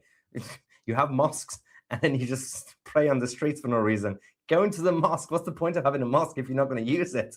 But you've seen what they've been doing in Europe, in Moscow. Moscow obviously has got millions of Muslim population. Just take over the whole street, the city center of Moscow, just like pray on the street. You got thousands of mosques.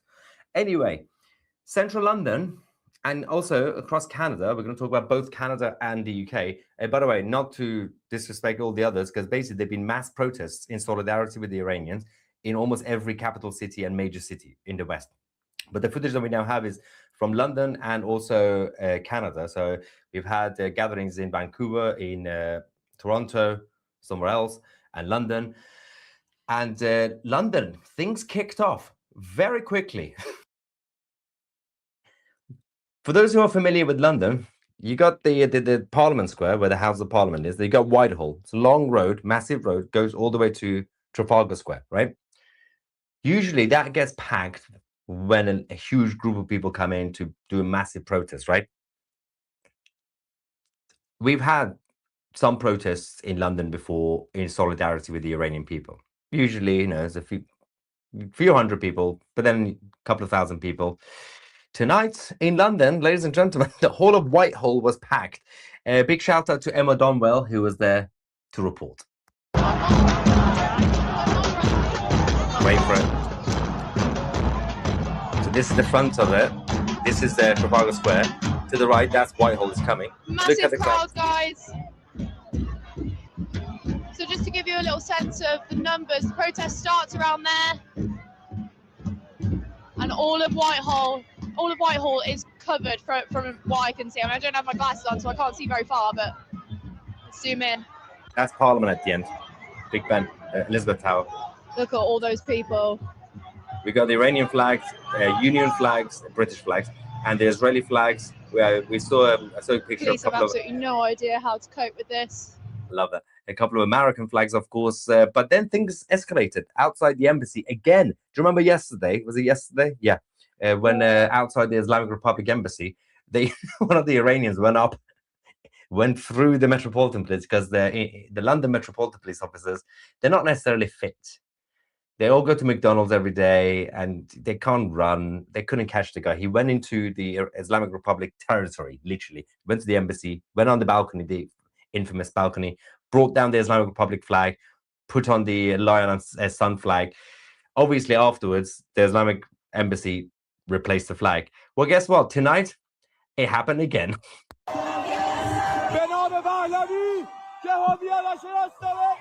Again. It's going. This is so good.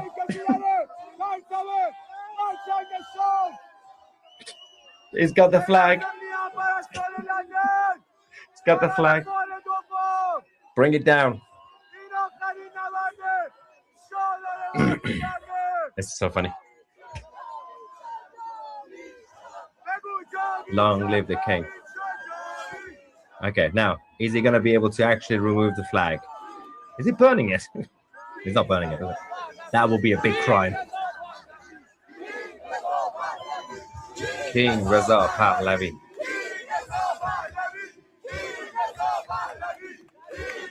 Second day in a row. It's probably best for the Islamic Republic embassy to just move the flag, go a bit higher. They're going to keep doing it every day now. Oh, by the way, there's breaking news. He removed the flag. The Islamic Republic have now summoned the British ambassador to Iran because of this. They've summoned the ambassador because somebody decided to go on the balcony and remove the flag. Oh, he burned the string, someone said in the live chat. That's how he brought it down. That makes sense. That flag is too small. The flag yesterday was bigger. Guys, come on. Size matters. It's not what you do with the flag. You need a big flag.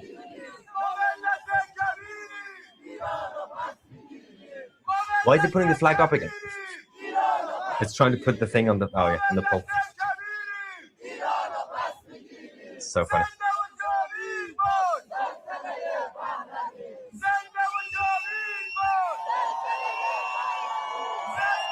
He got it. He's got it.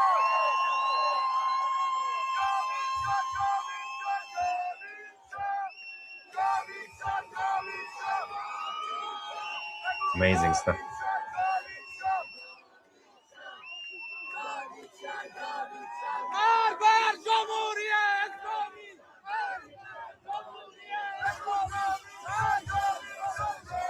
Someone said he's trying. That's what counts. Yes, true. He's trying his best. There is no one coming to get him. He's just doing whatever he wants on the balcony.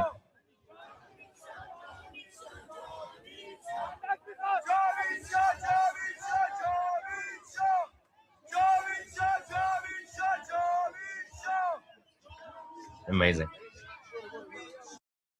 So good, right? Anyway, should we go to Canada? The brilliant Canadians. The brave Canadian Iranians and the Canadian Patriots united to get on the streets. You think this crowd was big? Let me show you Canada. Oh, insanity in Canada. The good thing about the video I'm about to show you, you know how you always want me to play the Revolution song? We got the new Revolution song, of course, which I will play on this channel regularly. The footage from Canada includes your favorite song, which for some reason is not here. It's coming. What am I doing? I'm losing my mind. Okay, let's get this ready. And then hang on. Yes, it's ready. Good. I was panicking for a second. Let's go to Canada and see what the brilliant people of Canada have been up to today with the song and English subtitles, of course.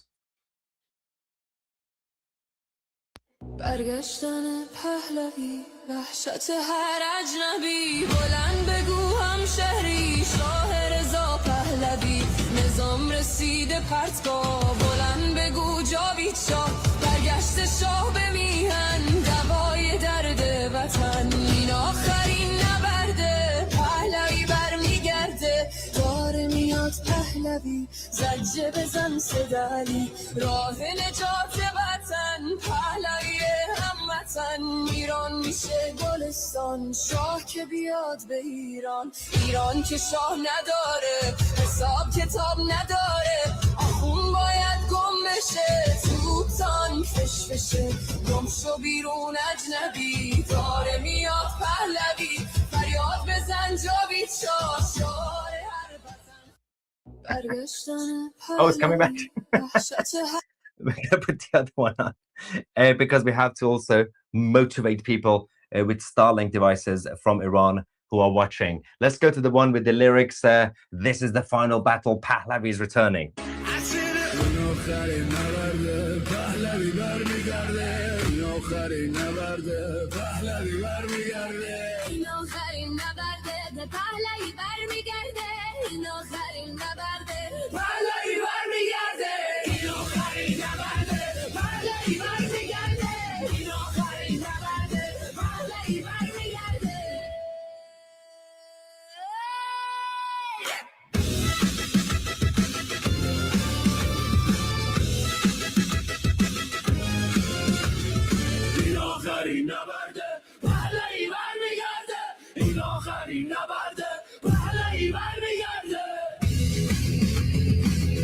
We have breaking news.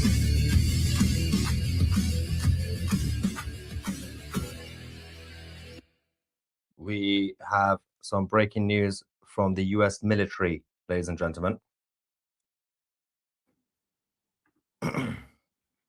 So I believe, let's just get this confirmed. Yes. So the US military aircraft surge near Iran, just outside, of course. You can see the Air Force. So we have a multiple KC-135Rs and B-52 bombers who have now departed from the airbase in Qatar. Of course, this is not a guarantee that there's going to be an action tonight, but these are the movements that we are seeing. US drones are also operating close to the Iranian airspace as we speak. We will go to the flight radar shortly for you guys to see what we have. Of course, again, this is not a guarantee anything is about to happen imminently, but because President Trump said that he's going to be briefed on Tuesday in terms of the actual full military options on the table. But this could be just to test the waters, of course, but we do know these ones are not the routine movements by the military forces, but we'll keep an eye on this in general. So we have the flight radar. I think we're near. Let's go to Qatar. Oh, that one's gone now. I think that's just a Bahrain cargo. What do we do? There were a couple of drones. We're not going to get the drones on this, are we? What's this one? Where's this going? It's a cargo? That's a cargo. That's the Turks. The Turks are coming. The Turks are taking over. Nothing is flying over Iran, which is fun. And that must be a German cargo. That's a German cargo. And we'll keep an eye on this because that plane has now gone off. So we shall keep an eye on that to find out what on earth is going on. While we are here, what's going on with you guys? Javid Shah Israel Chai, yes, and thank you for your dedication. Thank you for your support. Heather says, keep up the good work, being a voice for the people. And Keith says, just join 2CTV Plus. Thanks for the discount code. May Hashem bless you all free around. Yes, good. Use the discount code. Join 2CTV Plus today. If you use the promo code Iran, you'll get 50% off annual memberships. Right now, visit 2c.tv or just find the link in the description. Use the code Iran to get 50% off annual membership. See, that's how quick you do a promo rather than a 2-minute rant that certain podcasters do. No names. You know who. You don't need a 2-minute ad. Just tell people, go on the website, use the code, get on with your life. I don't like when they do 2 minutes promos and shout outs. I'll say that now. I'm going to start doing it. Greetings from idiots from Minneapolis. Oh God, the fallen city of Minneapolis. I'm guessing you're one of the same people. That's good. We're hearing massacres by the regime. True. Yes, as we've been reporting for the past few days, over 2,000 people have been killed, but they're still out on the streets. The rest are fighting for their country. I am praying for Iran. Thank you, Tusi. Thank you. I'm just gonna, so there's so many super chats. I'm going to... I will read the rest, obviously, everything else after the live, usually I'll respond, but I'm going to read the big statements and questions that you guys have. I think you and I would disagree on some politics. Yeah, you said that last time. You said free speech. You don't like free speech for some reason. Why do you hate free speech? But that does not matter. Good. What matters is what you're doing and what the people of Iran are doing. What matters, let the people rule. Exactly. Democracy of freedom. That's how you do it. Iranian people inspire me self-determination, and the return of the Shah is the only way forward for a peaceful Iran and peace with the Middle East and the West. Iran's 1776 moment is now. Give me liberty. Okay, guys, welcome everyone. So Tusi's going through some of the super chats. I don't know if he's going to do a part 2 of an update. So I'm just going to monitor like his live stream. But what I want to do is I want to go back to the interview with His Royal Highness King Reza Pahlavi, okay? So I want to go back. I want to play that one from the beginning because that's incredibly important. So that's the interview that His Royal Highness King Reza Pahlavi, he is the leader. He's the leader of the Iranian National Revolution, okay? So this was his interview earlier today. It's still not out yet, so it's like I have to go back and like just reshare my like live stream. Okay, so let's watch this because this is going to give you a very good understanding of why Iranians right now are literally out en masse, both in occupied Iran and out of occupied Iran, right? Because when they say this is the final battle, Pahlavi will return. When they say Javid Shah, which means long live the king, this is who they are speaking about. And in fact, the king, guys, this is like the crazy timeline that we are in right now. The king of Iran had a message for President Trump, okay? And then afterwards, I want to share some Truth Social posts with you by President Trump because I have a feeling there's more going on behind the scenes. And, you know, given my political experience and you know, political knowledge, I'm going to break it all down for you. I'm going to give you my political analysis.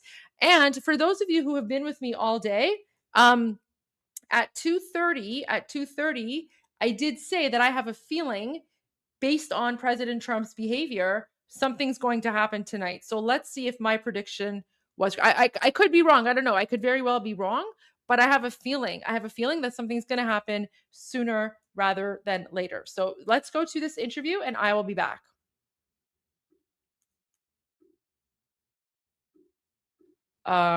It's the website.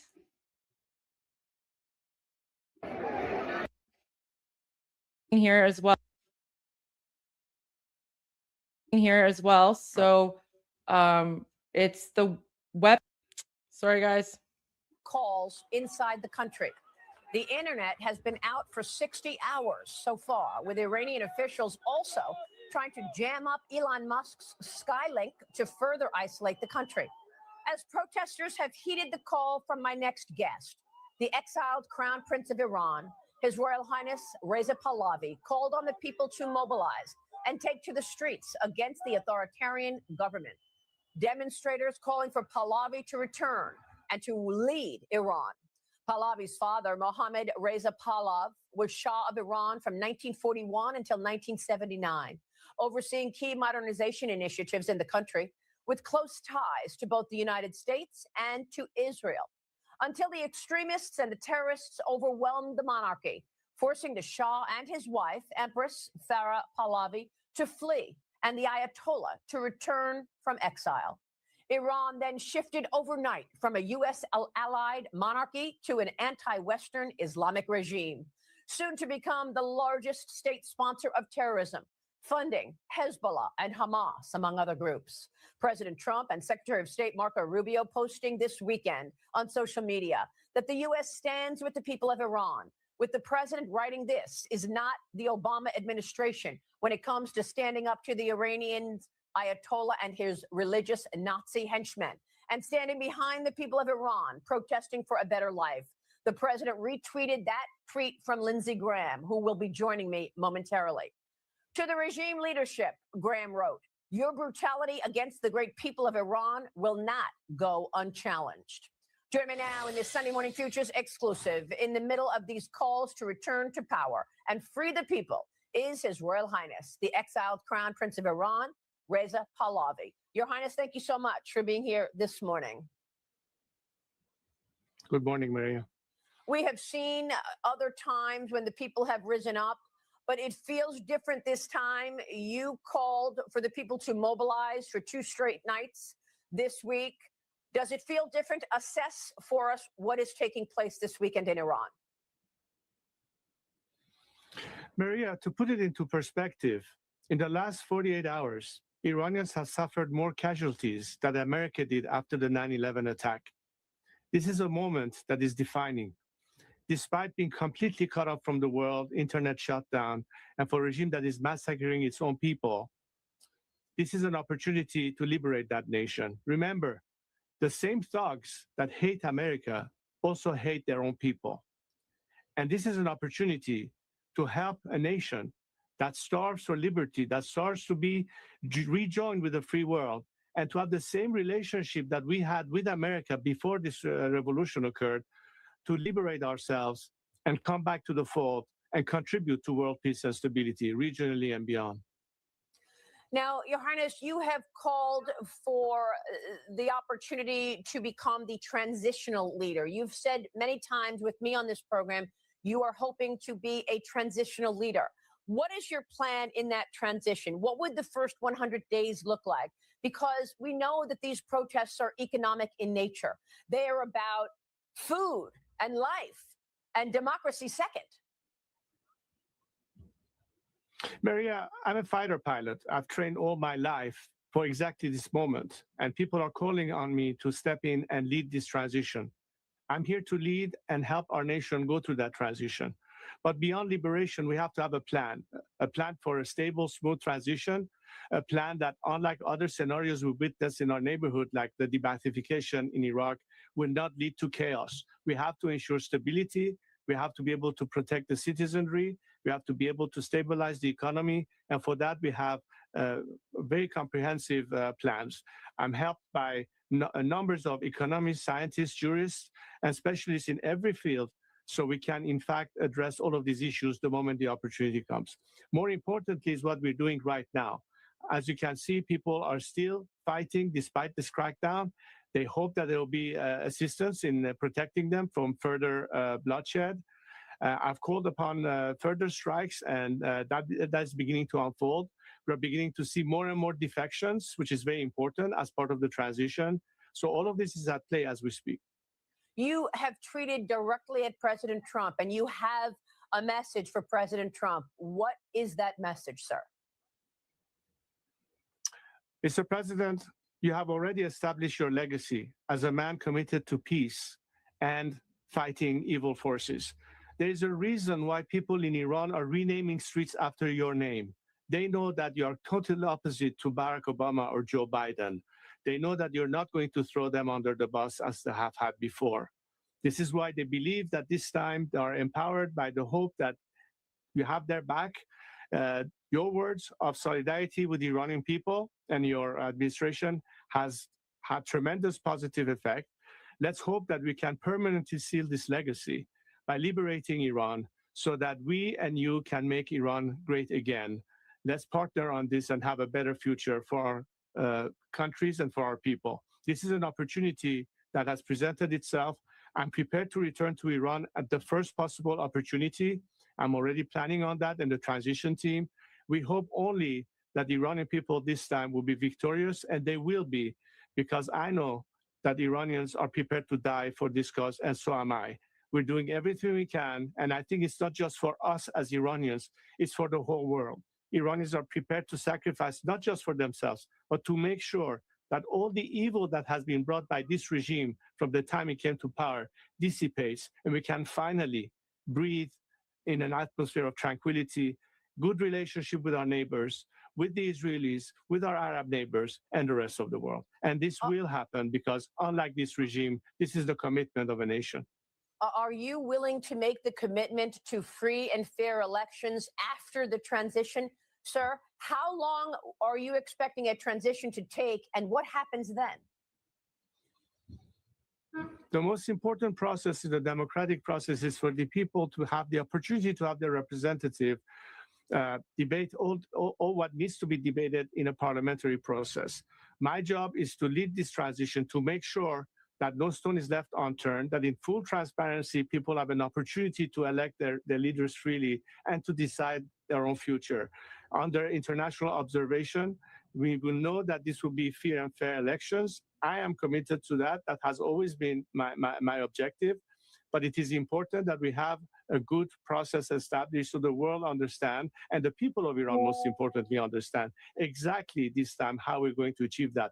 Unlike what happened 47 years ago, where nobody really had a clue what it would mean to have what Khomeini planned for Iran. And by the time they woke up to it, it was too late. This time, we cannot afford not to be clear on the alternative. I think the alternative is clear. The people have spoken. They have their trust in me, and I've stepped in at their request to provide them with that process. I'm committed to that, and I will do everything that I can to ensure that we end up with a democratic alternative in Iran. So how long do you expect the transition to take? We have to try to do it as soon as possible. Realistically speaking, it could take a couple of years because a lot of things need to happen and people need to be able to organize themselves, the right structures and everything. So it's a process that shouldn't take longer than that. And it all depends on how successful we are in implementing the immediate short-term needs that will stabilize the country. All of that will have an impact on how quickly we can address that issue and bring the transition period to a minimum amount of time possible. The Trump administration a week ago went into Venezuela and extracted the leader there, Maduro. And do you believe that incident galvanized the people in Iran? Look, every time countries are liberated anywhere in the world, it's a positive message of encouragement to other nations that are still gripping up with unwanted systems and regimes. It's a message of solidarity across the world. People were empowered when they saw the success of Nelson Mandela in South Africa or the success of Lech Walesa in Poland, and so on and so forth. And in this case, our Venezuelan friends who have the same optic and vision of a tomorrow liberated Iran, because unlike the connection of Caracas, Tehran under these two regimes, they can understand that democratic nations will be the best partners possible. I'm happy for the Venezuelan people. I think the Iranian people get encouraged by that. And that's why I think the commitment to help the Iranian people in their liberation is not just, as I said, for the best interest of the Iranian people, but it is also in the best interest of the world, and particularly the United States of America. And would you be willing to actually run in a potential election? I mean, you just said you were a fighter pilot. You were trained in the United States. Are you willing to take off the uniform after a transition and say, yes, I am going to run in an election, and we will see who the people decide is their next leader? As I said, I'm here to lead, but the choice is that of the people. My job right now is to make sure that we achieve that transition, that as an honest arbiter, I'm a unifying force. That's why they're calling my name, because they have their trust in me. It's a huge responsibility that I intend to carry out to the best of my ability. Your Highness, there is an issue about the Chinese Communist Party as part of this story as well. The Chinese finalized a deal back in 2021 to acquire ports in Iran. Are there plans to try to separate from the Chinese Communist Party? How do you see that playing out? Look, Maria, this regime, out of weakness, have offered far too many concessions, whether to Russia or to China. We don't believe that the future of Iran has to be antagonistic to Russian or Chinese interests. We just don't want to have unfair, imposed, imbalanced arrangements. most of these arrangements have been unfair and balanced, and it's basically devoiding our country in our national interests. So long as we can defend our national interests, we are prepared to deal with any bloc, so long as it's based on fair trade. And I think this is an element that will obviously be an issue of discussion in parliament and future governments in Iran as we determine our foreign policy and relationship with the whole world. So you think that that could be part of the conversation, trying to get the CCP out of owning those ports?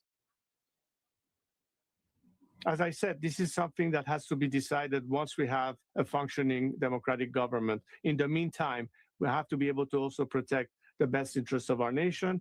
And that's why we should have an open mind as to how to deal with that, because we don't need to have further confrontation with anyone. We have to bring it back to sanity, responsible, pragmatic, and objective analysis, and see what's best. And hopefully we can have, based on mutual interest, a different arrangements than the one that we currently have, that is totally lopsided and undermines Iran's national interest. That we cannot stand for, and I will not stand for. Yeah, and this story is so enormous to actually think about the idea of potential freedom and a free Iran. I don't see a lot of the international media covering it, like the BBC, for example. What is your take on the media's role here? But look, mainstream media is entirely missing the actual narrative and us that the people of Iran have. And again, when you have absence of internet and the feedback from Iran, it is very difficult for the world to understand really what's happening. Yeah. I hope that the media ultimately feel responsible in giving fair coverage to the facts on the ground in Iran, rather than to offer some unfounded opinions or biased interpretation of what's happening. But regardless of whether the media coverage exists or not, we know what we need to do as a nation. But I think the world that has been in awe of the courage and determination of our compatriots have bypassed mainstream media. They do hear from the Iranian people. I just hope that they do their professional job, and this time really we have accurate accounting of what's really happening, and let the people judge on their own, as opposed to push an opinion on people.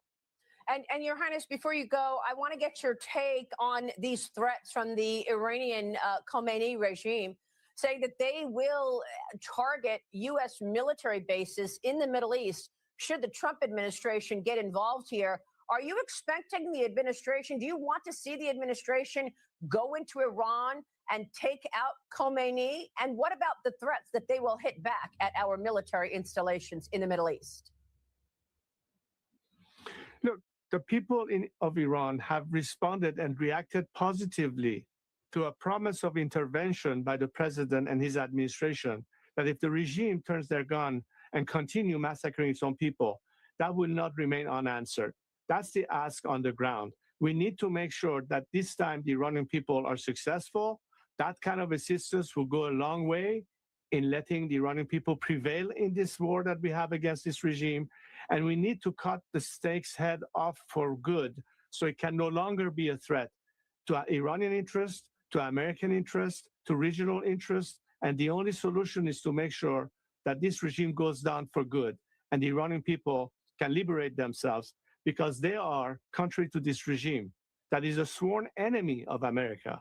We Iranians are a friend to America. We proved it before, and we'll prove it again. Your Highness, when was the last time you were in Iran?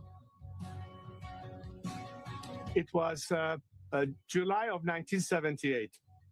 So it's been a long time. Your Highness, it's wonderful to have you this morning. But I'll be there soon. Yes, we will be watching. Thank you, sir.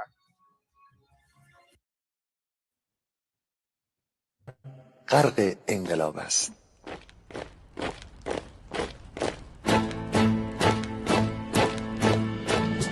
کشور ما، تاریخ ما، تفسیر گر فرا گرفته، گویی اهورا مستا دوباره در نور خود مرا گرفته. هشتم سرودی سر میدهم باز فارغ از رنج و تشویش، ایران غرق انقلاب است، به پیش به پیش به پیش. ایران غرق انقلاب است، به پیش به پیش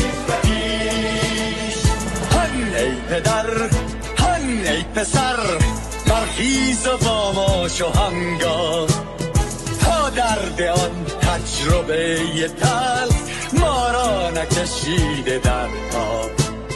بگذار هر دم بغرند گرگ‌ها دم لباس میش. ایران غرق انقلاب است، به پیش به پیش به پیش. ایران غرق انقلاب است، به پیش به پیش به پیش. ای کارگر ای برزگر راحت کنون ادامه دارد در این زمان که پرتو یزدان از هر سو بر تو میبارد. پس پیش به سوی آزادی از بحر خزر تا کیش. ایران غرق انقلاب است، به پیش به پیش به پیش. ایران غرق انقلاب است، به پیش به پیش به پیش.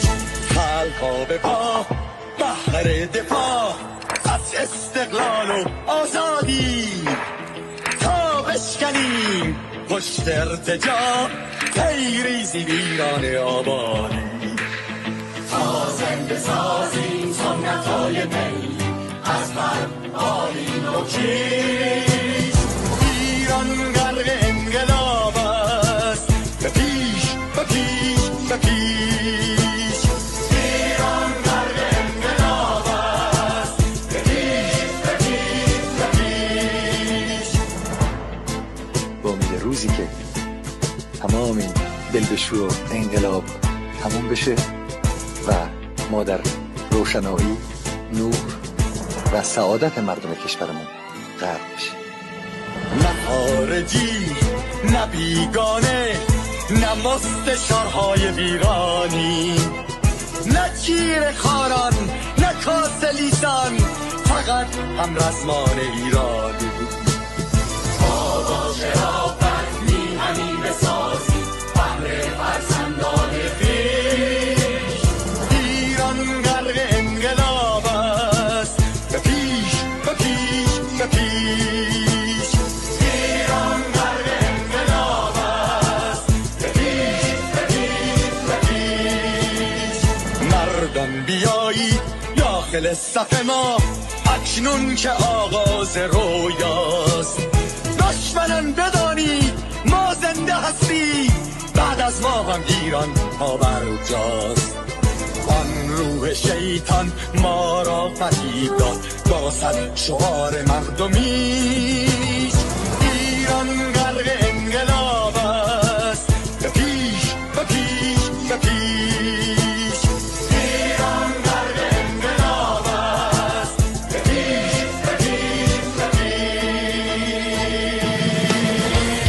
پرچم ما پرچم ایران غرق خون شهیدان، روی شانه هامان حمل میکنیمش در هر خیابان و میدان. تا ماسک دلغکان را برداریم از روی تسبیح و ریش. ایران غرق انقلاب است، به پیش به پیش به پیش. ایران غرق انقلاب است، به پیش به پیش به پیش.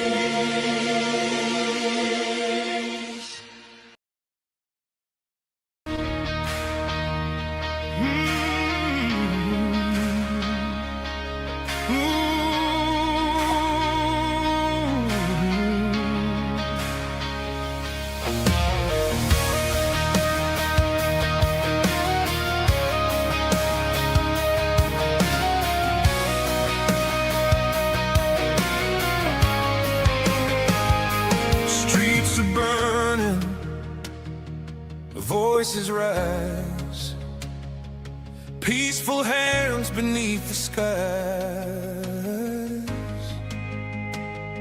Police in black, they draw the line.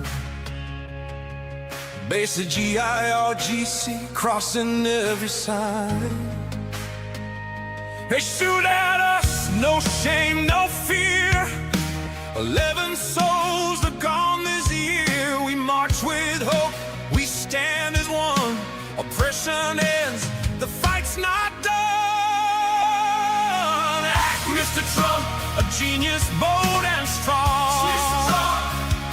You never surrender, that's where we belong. Act, Mr. Trump, we're calling you tonight. Act, Mr. Trump, be the fire, be the light. Locked and loaded, you said it loud. Hear the cries, hear the crowd. Act, Mr. Trump, don't turn away. Hope is rising, lead the way.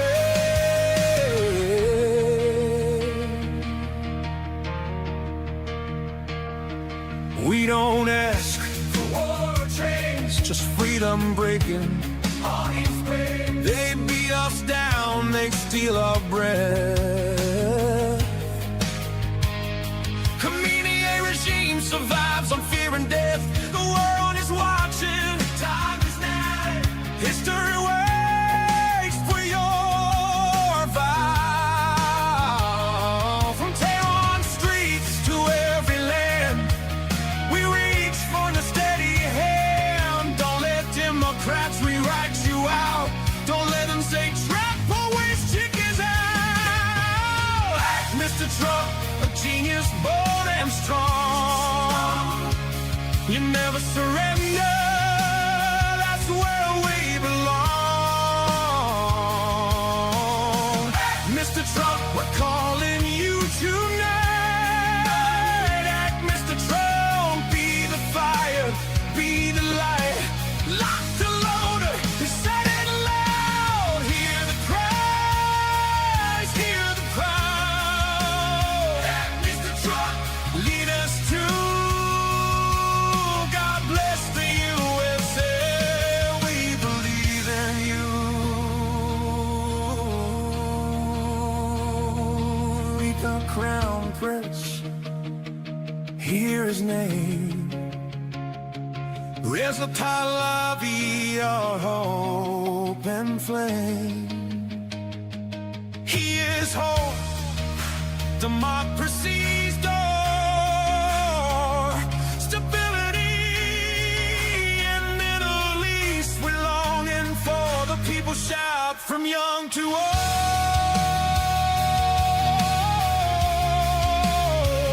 One leader, brave and bold. Friendship keeps the future free. That's the iron we want to see. Green light for BB, let him stand. USA's where you're hand in hand. Strength agrees and clear and true. A safer world starts here with you. Iranians say it loud and proud. We love you, Trump, above the crowd.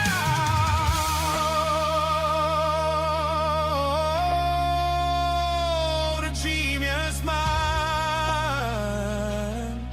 a patriot strong, a doer, a fighter, where we belong.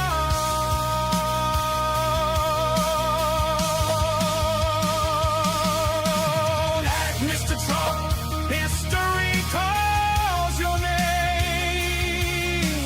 Act, Mr. Trump, light the flame.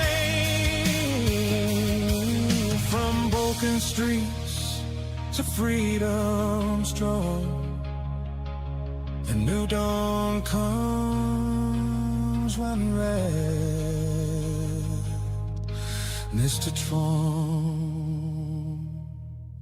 God bless America. God bless America. Welcome back, guys. We have so much to go through tonight. Thank you for joining Iran Revolution Live. I'm your host, Goldie. Of course, your other host, Armin. We have been doing this, guys. We have been doing Iran Revolution Live for the last 2 weeks, going for, 12, 14 hours. But we are here. This is the second half of our program, and we're just getting started. And for those of you who are new, I just want to let you know that everything that you see in the mainstream media, we already covered a few days ago. So there's a lot of rumors flying around, guys. I know there's a lot of rumors flying around, but we have our reliable media sources. And I understand there is a massacre. There's a massacre happening in the country right now. But I'm telling you, we are, oh, you want to know where to get the song? Oh my gosh. You guys like the song? That, you know what? That song has become one of the main songs of the Iranian revolution. It's not the Iran war. No, it's not a war. It's the revolution.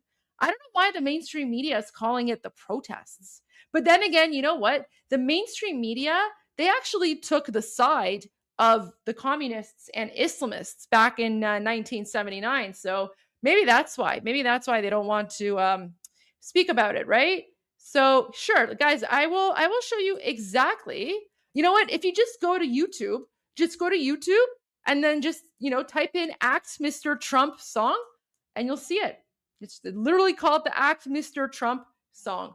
Armin, I was thinking maybe what we could do is I wanted to replay all of the the videos with the mass demonstrations happening all around the world.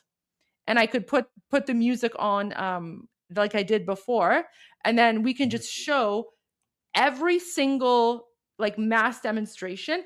I was actually thinking we could start with the one in London where they pull down the flag, right? Does that work for you? Okay. Because guys, yes, that. Oh, perfect. Okay, so Armin's gonna he's gonna bring those videos up, guys. I'm telling you, we have been monitoring this situation. I have never ever seen anything like this. We're about to show you some footage, okay? Never in my life have I seen anything like this. And I also want to mention something to you. You guys are you are about to be shocked by the crowds of Iranians all around the world. That's because 10% of Iranians actually live outside of the country because we've escaped the brutal Islamic dictatorship, right? Because we are done with Islam. We are done with Sharia law. We're also going to share videos and images of occupied Iran where Iranians are burning down mosques. So there you go. Iranians were basically a country of 90 million Islamophobes, right? Because we're burning down mosques and we're saying no more Islam, no more Sharia law. We just want to have a functioning, secular, democratic society, which is what we had prior to 1979. That's what we're fighting for. And that's right now, the terrorist Islamic dictatorship is murdering us. They've murdered over 3,000 of us so far. But I'm telling you, this is the end game. We are in the end game. And for us, it's do or die, right? And the Islamic dictatorship, it's basically a 7th century Islamic hellhole, right? So at this point, Iranians are fed up with it. And we're going to show you that even though they are unarmed, even though they are peaceful, they're still being slaughtered. But it's not the momentum, it's not stopping. It's growing. It's growing, guys. And I also want to point out something. So when I show you all of these mass demonstrations by Iranians happening outside of Iran in various cities and countries, pay attention to what they're wearing, right? Because you're going to notice something. The Iranians who are demonstrating, we're not wearing a terrorist keffiyeh.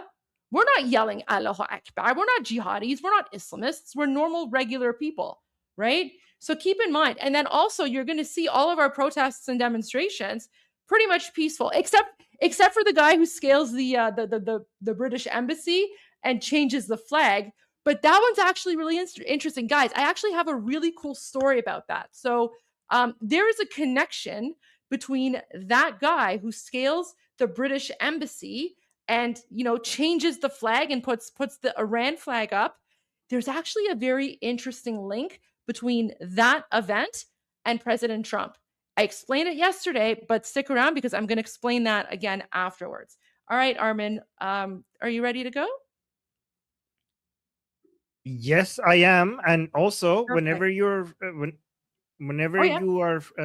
whenever you want, I have, because you want us to stay ahead of other media. So I have fresh footage from protests in Iran as well, in case we want to watch that as well. You know what? Let's go to the footage. Let's go to the fresh footage from occupied Iran, and then we'll go to the footage from around the world.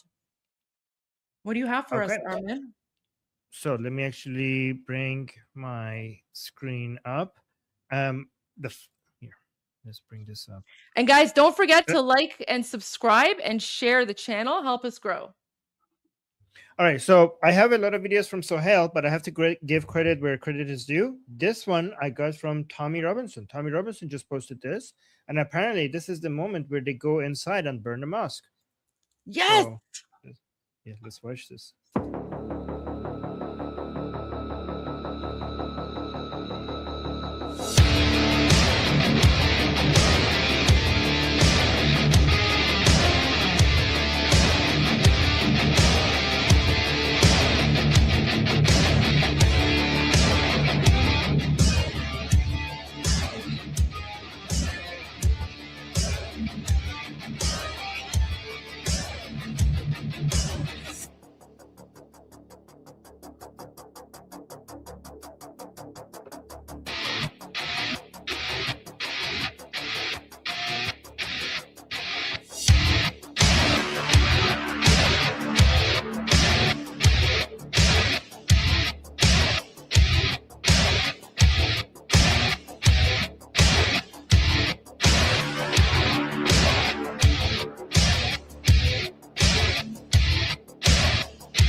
They took out the security camera at the end. Did you see that? Yeah, let's see.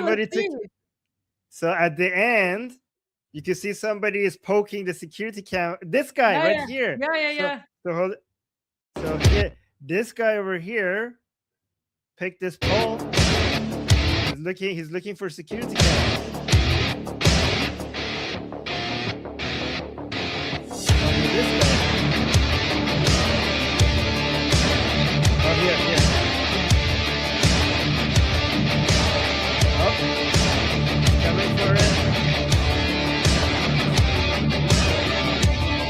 Oh, there we go. And you can see at the end, you can see the TV presenter here, which shows that they were showing this on Sada Sima. Look at his face. He's not impressed. He's not impressed. Yeah. Wow. Yeah. He was not happy with that. Yeah, you're right. Yeah, funny.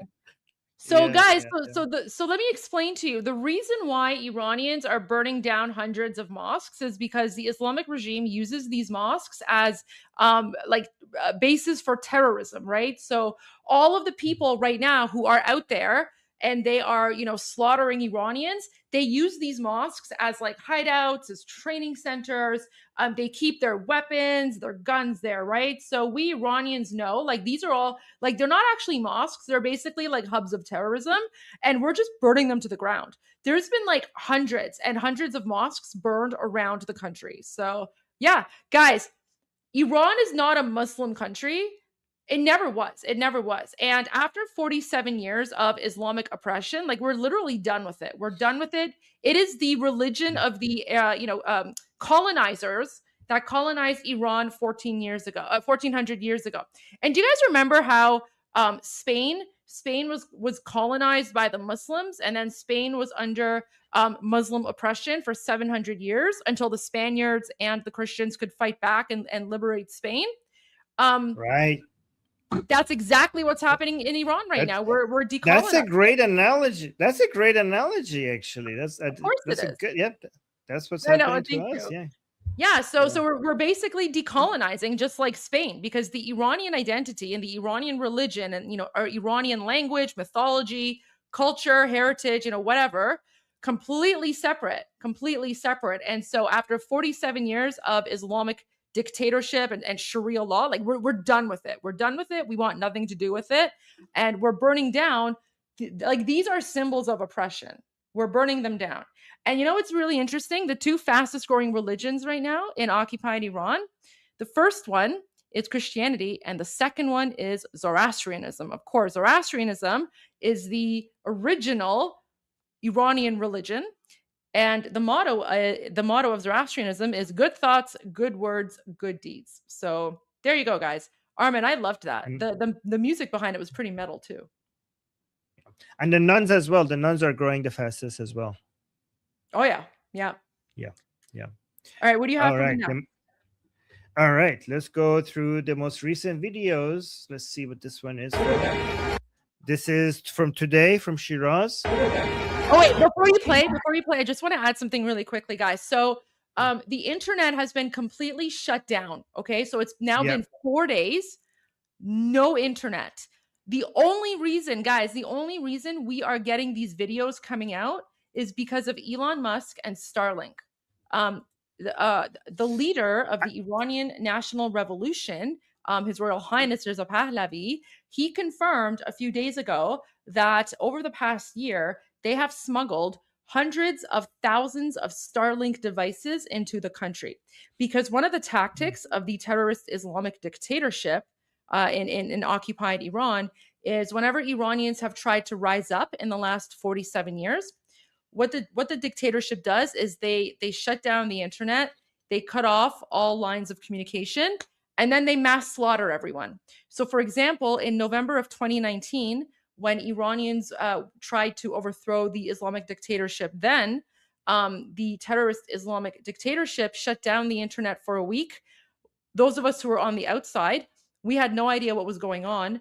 And a week later, we got the news that within 1 week, over 5,000 innocent unarmed Iranians had been slaughtered. So we call November Bloody November. What I'm going to say right now, guys, is the violence that we are seeing, the brutality and the savagery, the mainstream media is not telling you the truth. Those of you who were listening to the interview with the leader of the Iranian National Revolution, Reza Pahlavi, he confirmed to Maria Bartiromo this morning that the current number of casualties in the last, 3 days ago, is over the casualties for 9/11. So we're at least 3,500, 4,000 casualties. That's minimum. Armin, I think this is probably the most savage and brutal mass slaughter by the Islamic dictatorship since they took over. And remember in the late 1980s, they slaughtered somewhere between 5,000 to 30,000 Iranians, but that was over the course of several years. Right now, it's been 3,000 to 4,000 Iranians slaughtered in like 3 days, right? So this is how brutal the Islamic dictatorship is, and they're not going to go down without a fight, right? And by the way, these are the same terrorists who come to your countries, yell Allahu Akbar and blow themselves up, right? So the same terrorists that are Allahu Akbaring all of you guys, they've been Allahu Akbaring us for the last 47 years, and so we're just like, we are all Allahu Akbared out.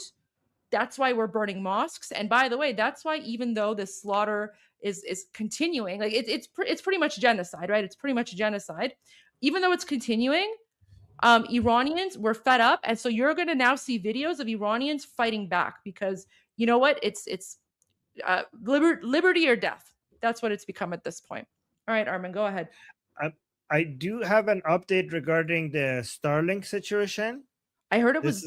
Yeah. Yep. This is an update from Emily Schrader. Yeah. She's saying breaking Starlink connectivity inside Iran has reportedly been completely jammed. Yeah. Total packet loss consistent with military-grade high-power microwave jamming, reportedly of Chinese origin. Yep. This kind of blanket interference doesn't just knock out satellites, it cripples mobile communications nationwide and poses serious health risks to civilians. So, my gosh, wow. This is how savage they are. So these waves, right? These like radio waves or jamming waves or whatever. Not only are they jamming the satellite the Starlink signals, right? It's going to cause health problems, right? Like, guys, this is now or never. This is now or never, because the Islamic dictatorship does not want you. So there's two things. First of all, they don't want you to know that they're mass slaughtering Iranians. And then the second thing is they don't want you to know that Iranians are fighting back. They're hoping that if they can keep things in the dark, they're hoping that if they can, just not allow any new videos to come out, that people will just get bored and turned away. And, one of the only reasons actually that Armin and I have been able to even do this live stream is because of X, and it's because of Starlink. So literally Elon Musk is the reason that we are able to bring this news to you. So I don't know, Armin, this is very, very scary. And you know what? Like, this is just so, of course it was, the communists, right? And this is what I mean, guys. Have you ever wondered why the communists and the Islamists in your countries are always working together? For example, you have like the pro-Palestine savages who yell Allahu Akbar or whatever. And then you got like the Antifa communists, why they work together. It's the same thing right now. It's the same thing. And in fact, in 1979, it was the communists and the Islamists who united to overthrow Iran, to overthrow our Shah, and they turned our country into a 7th century Islamic hellhole governed by Sharia law. And now they're doing the same thing in your country. So keep an eye out for that. But yeah, there you go. This is the end result. Iranian freedom fighters are now being silenced with the help of Chinese military-grade technology. This is the most extreme measure the Islamic Republic has ever taken to keep the Iranian people in the dark. This must mean that they're terrified, but it also means so they know that this is really close to the end, because this is such an extreme measure. This even destroys their own communication. The measure they're taking even destroys their own communication tools as well. That's how crazy this is. They must be terrified, but it also means that we might be dealing with total darkness if this is true. That's really we might scary. actually, yeah. So it's basically now or never. It's now or never, because if there's total darkness, then they could just go and slaughter. And then we're not even going to be able to see what they're doing. Yeah. Oh my gosh. And you know something? I still haven't been able to get a hold of my family. Every single Iranian that I know outside of occupied Iran, none of us have still been able to get a hold of our family. So I don't even know if my family's alive or dead. None of us, right? Because they've jammed everything. Guys, they've even cut the landlines. They've even cut the landlines inside the country so that Iranians can't even call each other on a landline. That's how messed up these people are. It's literally like modern day Nazis, except I would say even worse. In fact, it was Senator Lindsey Graham compared Khamenei, the supreme dictator, to modern day Hitler. But you know what? No matter how bad things are, Iranians are still fighting back. Look at this. Armin's got some amazing videos for you. Yeah, and also after I showed these videos, I want to read a message that came out of Iran, and that was one of the message that the person that tried to send it to us had to really struggle to get it out. So I'm going to show some videos, and then we're going to go read that message, okay? Because that's a very important message that has been that he or she wanted all of us to hear. Okay, so let's watch the videos first. So this one is from Shiraz. It's from today.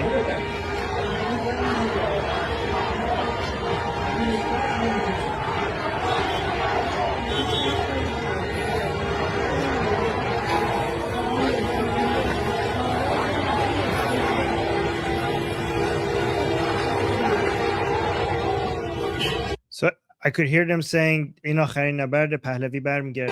Yeah, they're chanting, this is the final battle. Pahlavi will return. Yes. So let me go to the next one.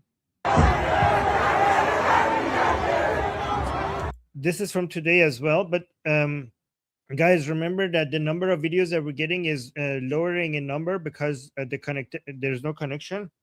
And I think maybe tomorrow is even going to be less, but these are the few that we got from tonight, from a few hours ago. I showed earlier ones from today before, but these are just from a few hours ago. So let's watch these ones.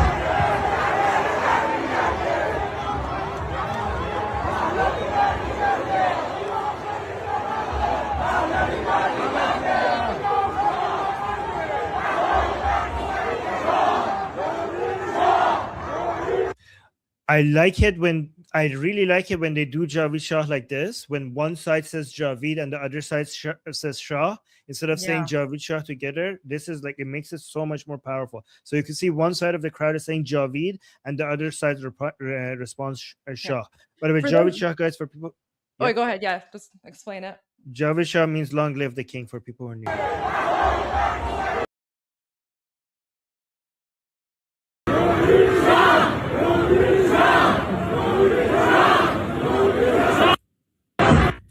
Okay, so I have a video of the people, of the families of the killed, saying death to Khamenei in the area. Hold on, let me make sure that this is. I think this is it.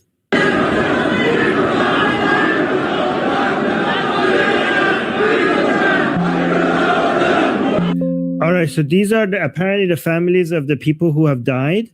And they're chanting "Mikosham, Mikosham, anke baradaram kosh," which means I will kill those who have killed my brother. So you can see they're carrying, like, it's being blurred, but they're carrying the bodies of the people who have died, like in the tombs, and they're saying that they're going to kill the people who have died. Armin, I have another update. I have just a quick update on top of. So not only are they jamming the Starlink. The Islamic dictatorship is now going into people's homes and they're taking their satellites so that because they don't even want them to get any news from the outside. Because one of the ways that, we've been able to communicate, one-way messages is through satellite TV. Guys, by the way, satellite TV is illegal. Satellite TV is actually illegal. Yes, satellite TV is illegal. DVDs, CDs, cassette tapes, all that is illegal.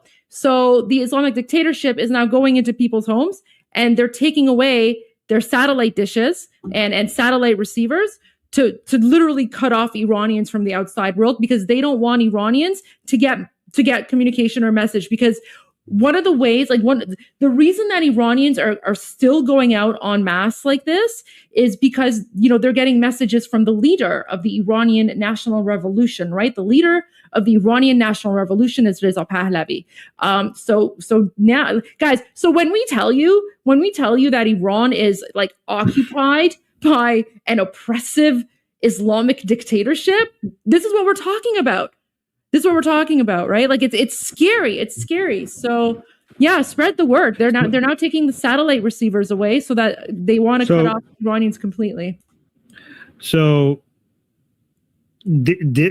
what's happening right now, if they're jamming the satellite signals and they're going into people's house looking for satellite dishes to remove, this is actually incredibly scary because to me, this seems like they're getting prepared for a much higher scale of massacre. Yeah. Like if the regime is trying to create total darkness to cut off all communications, even like the few that we had through Starlink and through like, if they're trying to remove that means that they want to do something really, really disgusting, and they're trying to make sure that nothing comes out. And Goldie, when do you think Trump is going to get involved? Because we need him right now, because it seems like the Islamic Republic is getting ready for something now. So if they wanted to stop what's about to happen, now would be the time. I mean, of course, now would be the time. But I mean, I don't know. I mean, if everything happens for a reason, I mean, I pray that it's tonight. But I mean, if you guys want to help us, especially all of our American friends and allies who are here, I actually have a link.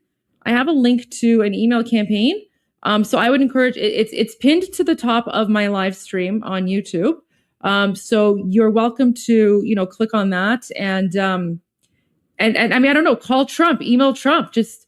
You don't even need to do the email campaign. Just call his office or email him and just say, please act, I guess, help stop the Iranian genocide, because they're massacring us right now. And there's, at least minimum 3,000 people have been slaughtered.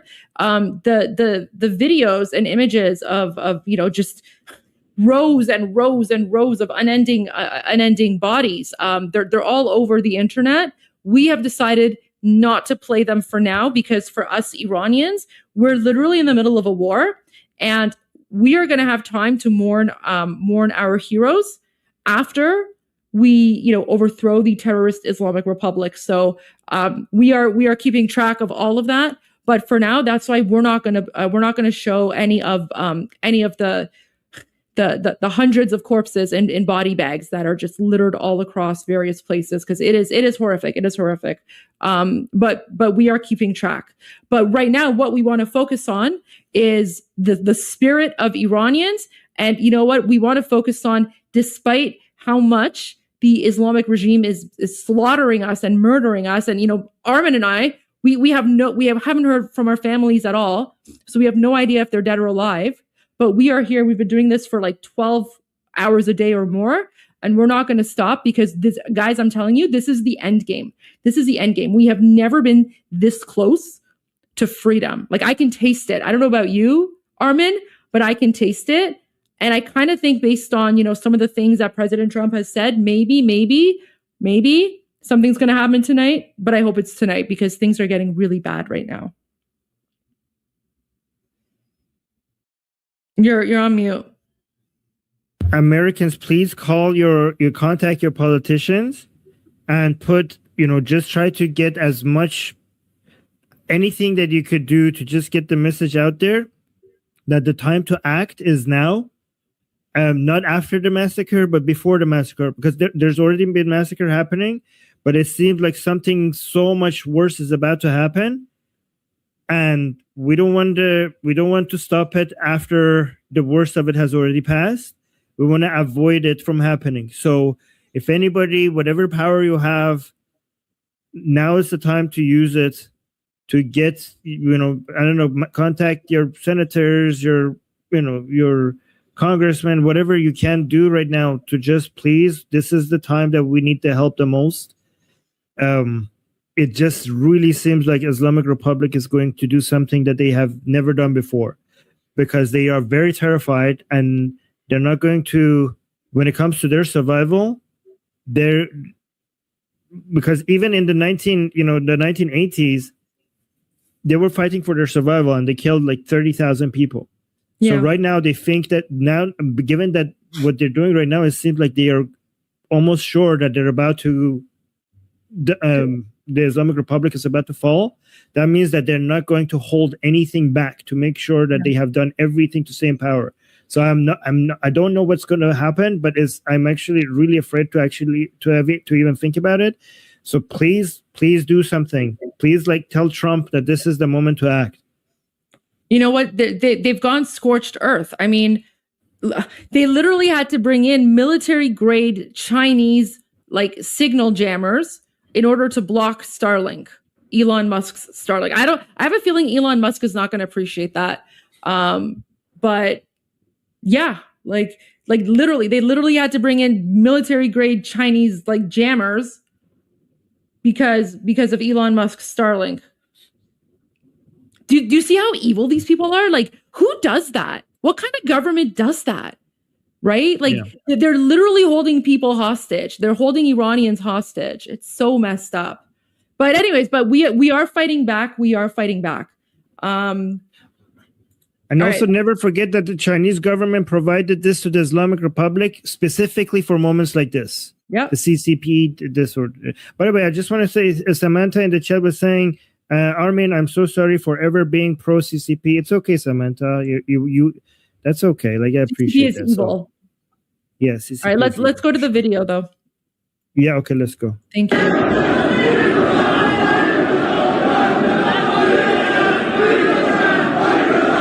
So it's blurred. So they're carrying the bodies in their and they're saying, "I will kill whoever has killed my brother." These are the people who died in the revolution. Murdered, not died. Armin, murdered. Murdered. They didn't die. Yeah. Okay.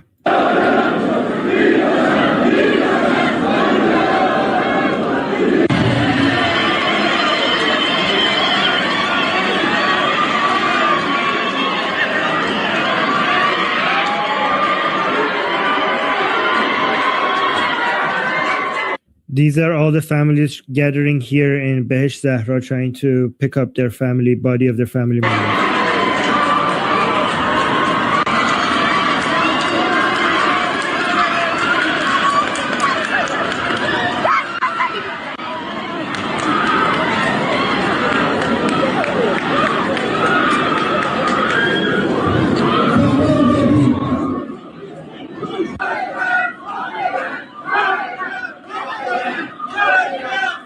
They're chanting death to Khamenei. Okay, pause for a second.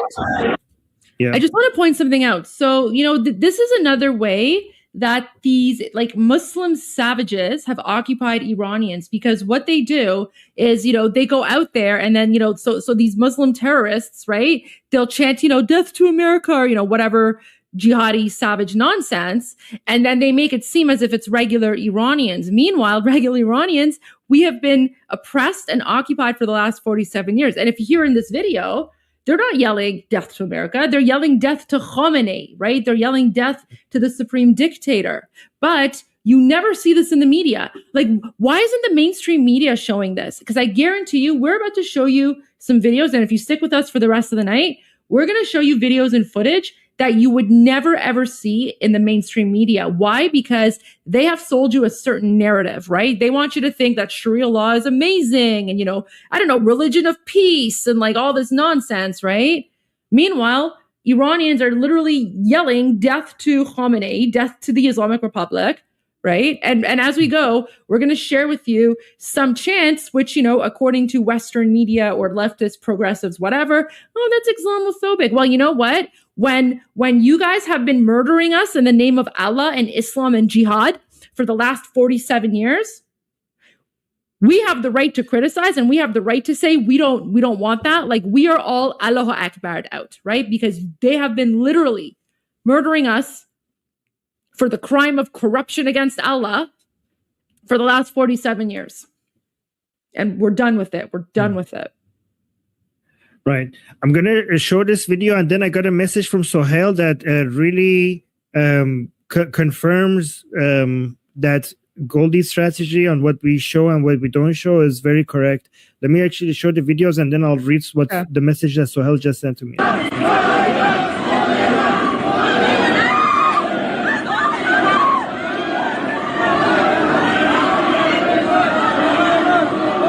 Maybe just forward the message to me. Don't read it. Don't read it out loud. Just forward it to me. I'll read it. That's fine.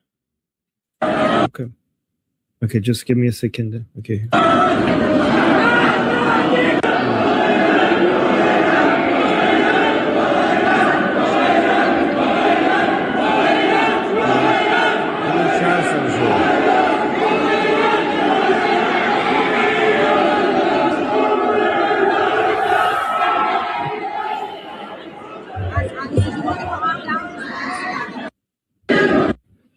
Okay, so let me actually, this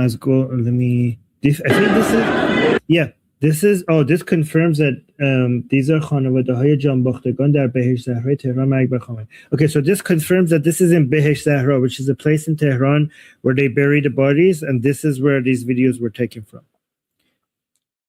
What do you think? Sorry, what? What do you think?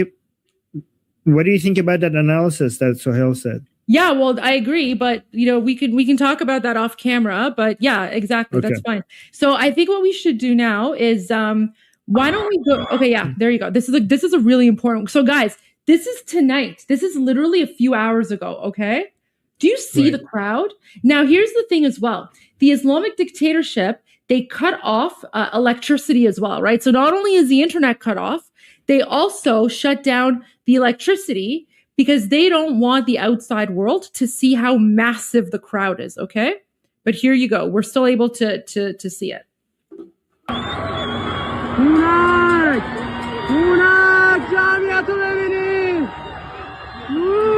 So he's saying, Jamiato bebinid. Like he's saying, look at the size of the crowd. Look at the population that showed up. Oh, look at this. People are he's recording and people are like waving at the camera. Oh yeah. I want to make sure that we have the right to bear arms. 100%. 100%. Yeah. Yep. Do you see how peaceful they are? Literally just unarmed, peaceful Iranians. And look at the throng, right? Like, look at the throng. Huge crowd, but everyone is peaceful. There's no looting. There's no fighting. It's just basically cheers and clapping, right? Right? Like, you know, like how in like some other, like, I don't know, like in Gaza or like some other like terrorist jihadi country, it's like they just act like savages, right? They're looting and they're fighting and they're like killing each other or whatever.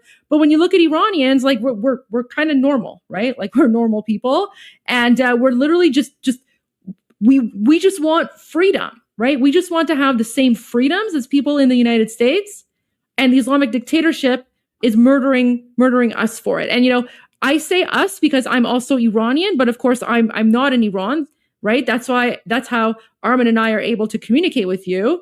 But you know, like that could have been me. That could have been me if I was in occupied Iran right now. That could have been me. So you know, it's really, really scary stuff. Yeah.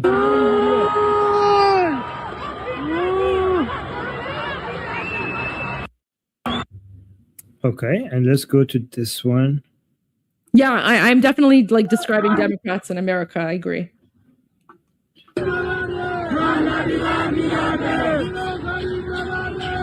So here they're chanting "In akharin nabard Pahlavi barmigerde," which means this is the final battle. Pahlavi will return, right? So this is what I mean. For Iranians, it's now or never. It's do or die, right? People are out in the streets in the millions, and even though the Islamic regime has brought in their outside terrorist proxy forces, right? So they've brought in their like they brought in Hezbollah, they brought in like the Palestinians like Hamas and whatever. They brought in like the Houthis, they brought in Hashd Shabi from Iraq, they brought in like other Iraqi terrorist forces, they brought in like the Afghanis and the Pakistanis, right? All of these non-Iranians who are part of the Islamic dictatorship, they brought all of their terrorist proxy groups into the country to slaughter Iranians, and yet that's not scaring us, right? Guys, you want to see what bravery looks like? It's this. It's unarmed people who are marching for freedom, right? Unarmed people marching for freedom. This is what resistance looks like. Resistance is not rape, okay? Resistance is not going out and like kidnapping babies and strangling them to death. This is resistance. This is what true freedom fighters look like. Oh wait, okay.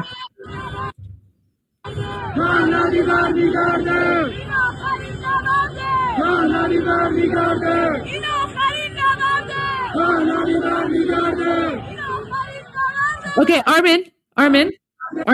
Pahlavi posted. He just posted 50 seconds ago. Let me just share my screen and I'll bring it up. Okay, so yeah, give me a moment. I'll just share my screen. So the king of Iran, so the leader of the Iranian National Revolution, literally just posted like 1 minute ago. So let me remove your screen, bring mine up. Okay, so this is in Persian, but thankfully Google has like a pretty good translation. Okay. Oh my, this is oh wow. Okay. So he writes, so I'm going to read the translation for you guys. Okay. I'm going to read the translation and then I'm going to play the video after because what happened? The host has muted your screen. Is that me? Oh wait, there we go. Sorry guys. Let me just fix it. No, that was a technical issue on my end. Okay. So here is the message from His Royal Highness, King Reza Pahlavi, the leader of the Iranian National Revolution. So he writes, "Dear oppressed Iran, my brave compatriots, in the past 2 weeks, especially in the last few days, you have shaken the foundations of the illegitimate regime of the Islamic Republic with your million-strong demonstrations.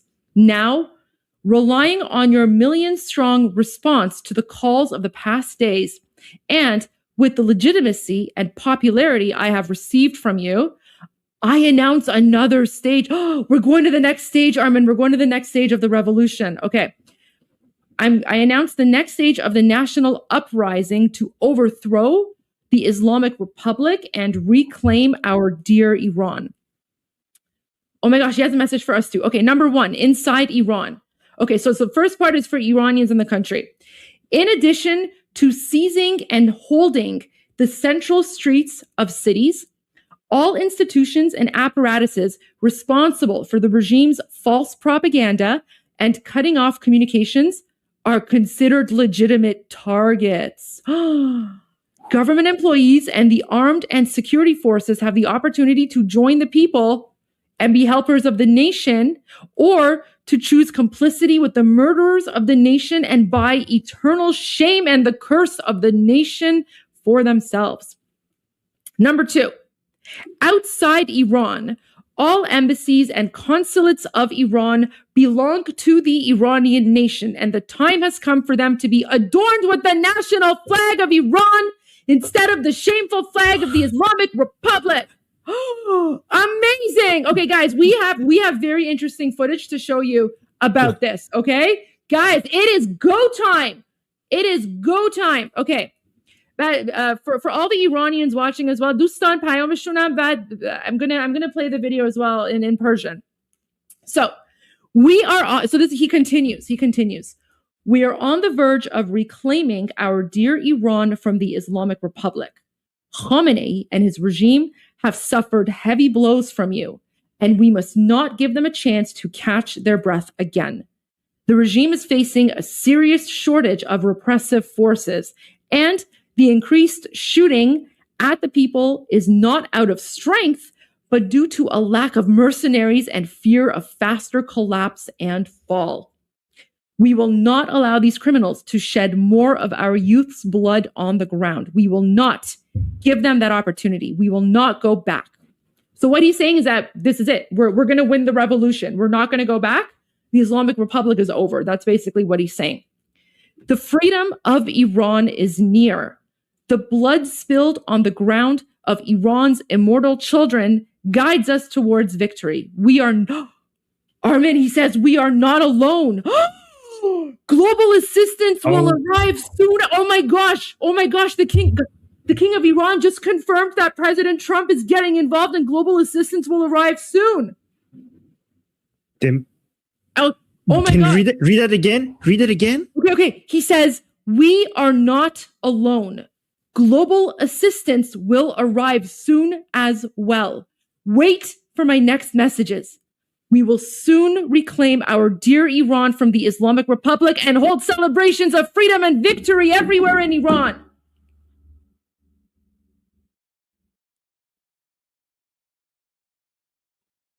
Oh my God.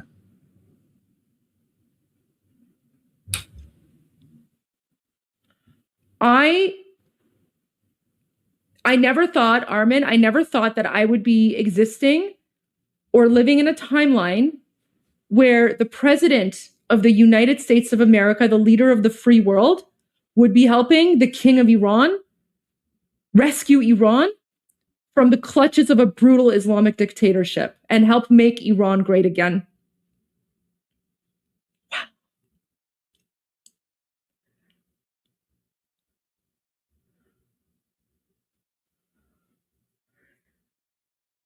Global assistance will arrive. Okay. Let's play his video message though. Okay, let's play his video message. It comes with a video. Video dare. I was just reading the English translation first, but guys, no, we have a full-on video, and the video comes with subtitles as well. Okay, sorry. Subtitles or translation. So, okay. We're going to make our king big because, of course, he is. So, guys, if you haven't seen him before, this is His Royal Highness Reza Pahlavi, the King of Iran, and the leader of the Iranian National Revolution. He is the man that's going to free Iran from the shackles of Islamic oppression and bring us back into the 20th or the 21st century. Okay. ملت عزیز ایران، هموطنان شجاعان، شما در 2 هفته گذشته به ویژه در 4 روز اخیر با تظاهرات میلیونی پایه‌های رژیم نامشروع جمهوری اسلامی را به لرزه درآورده اید. اینک با اتکا به پاسخ میلیونی شما به فراخوان‌های روزهای گذشته و با مشروعیت و مقبولیتی که از شما دریافت کرده‌ام، مرحله دیگری از خیزش ملی برای سرنگونی جمهوری اسلامی و بازپسگیری ایران عزیز را اعلام می‌کنم. 1. در داخل ایران علاوه بر تسخیر و حفظ خیابان‌های مرکزی شهرها، تمام نهادها و دستگاه‌هایی که مسئول تبلیغات دروغین رژیم و قطع ارتباطات هستند، اهداف مشروع به حساب می‌آیند. کارکنان دستگاه‌های دولتی و نیروهای مسلح و انتظامی فرصت دارند به مردم بپیوندند و یاور ملت باشند، یا اینکه همدستی با قاتلان ملت را انتخاب کنند و ننگ و نفرین ابدی ملت را برای خود بخرند. 2. در خارج از ایران تمامی سفارتخانه‌ها و کنسولگری‌های ایران متعلق به ملت ایران است و زمان آن رسیده که به جای پرچم ننگین جمهوری اسلامی با پرچم ملی ایران مزین شود. ما در آستانه بازپسگیری ایران عزیز از جمهوری اسلامی هستیم. خامنه‌ای و رژیمش چندین ضربه سنگین از شما خورده‌اند و نباید به آنها مهلت تنفس دوباره بدهیم. رژیم با کمبود جدی نیروی سرکوب روبروست و افزایش تیراندازی به سوی مردم نه از سر اقتدار، بلکه ناشی از کمبود مزدور و ترس از فروپاشی و سقوط سریعتر است. ما اجازه نخواهیم داد که این جانیان خون جوانان ما را بیش از این بر زمین بریزند. ما به آنها فرصت نخواهیم داد. ما به عقب باز نمی‌گردیم. آزادی ایران نزدیک است. خونهای به زمین ریخته شده فرزندان جاویدنام ایران هدایتگر ما به سوی پیروزی است. He was crying. ما تنها نیستیم. We are not alone. کمک‌های جهانی نیز به زودی میرسد. کمک‌های جهانی. پیام‌های بعدی من باشید. ما به زودی ایران عزیز را از جمهوری Wait, I want to go back. خونهای به زمین ریخته شده فرزندان جاویدنام ایران هدایتگر ما به سوی پیروزی است. ما تنها نیستیم. کمک‌های جهانی نیز به زودی میرسد. منتظر پیام‌های بعدی من باشید. ما به زودی ایران عزیز را از جمهوری اسلامی پس خواهیم گرفت و در همه جای ایران جشن آزادی و پیروزی را برپا خواهیم کرد. Okay, one point I need to make here. I have been following Prince Reza Pahlavi's speeches for years, okay? And I could tell you that he is very cautious about the points that he makes, and he never makes a point or a promise unless he's sure about it. Of course. This is why this is so shocking to me, because he's not like, if he says something, he really means it, and he only says it when he's very sure about it. And he has never been this radical, and this is why this is so shocking to me. I've never seen him, and he's also with his commands is always used to be very passive, but now he's commanding. He's telling you what to, the government. By the way, Goldie, didn't I mention that his next call to action is going to be government targets? That's what I said. That's on the last stream. So, yeah. No, but Armin, this is bigger than that, right? Because he said something very, very important, okay? Especially in terms of international law, right? So he just claimed ownership. He claimed ownership of Iran, and he said, I am now giving you the authority to go and replace all of the Islamic Republic flags with the Lion and Sun flag. Armin, we are going to be up all night because Iranians are going to be, I guarantee you there's going to be Iranians in Ottawa. So the embassy in the embassy of the terrorist Islamic regime has been shut down in Canada, but I think the flag is still there. So he just gave oh my gosh, the police are going to have a field day with this, because guys, stuff like this is like studied for years, right? Because now he just literally officially announced the start of the transitional phase. He announced the start of the transitional phase by saying, he literally ordered Iranians. He's saying that you must now go and claim those embassies.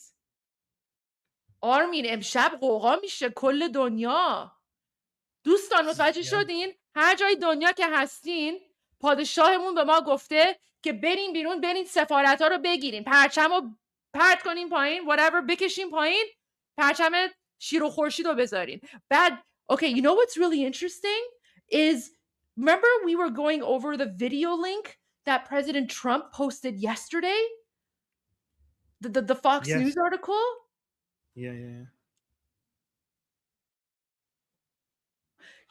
Guys, you witnessed this live on Iran Revolution.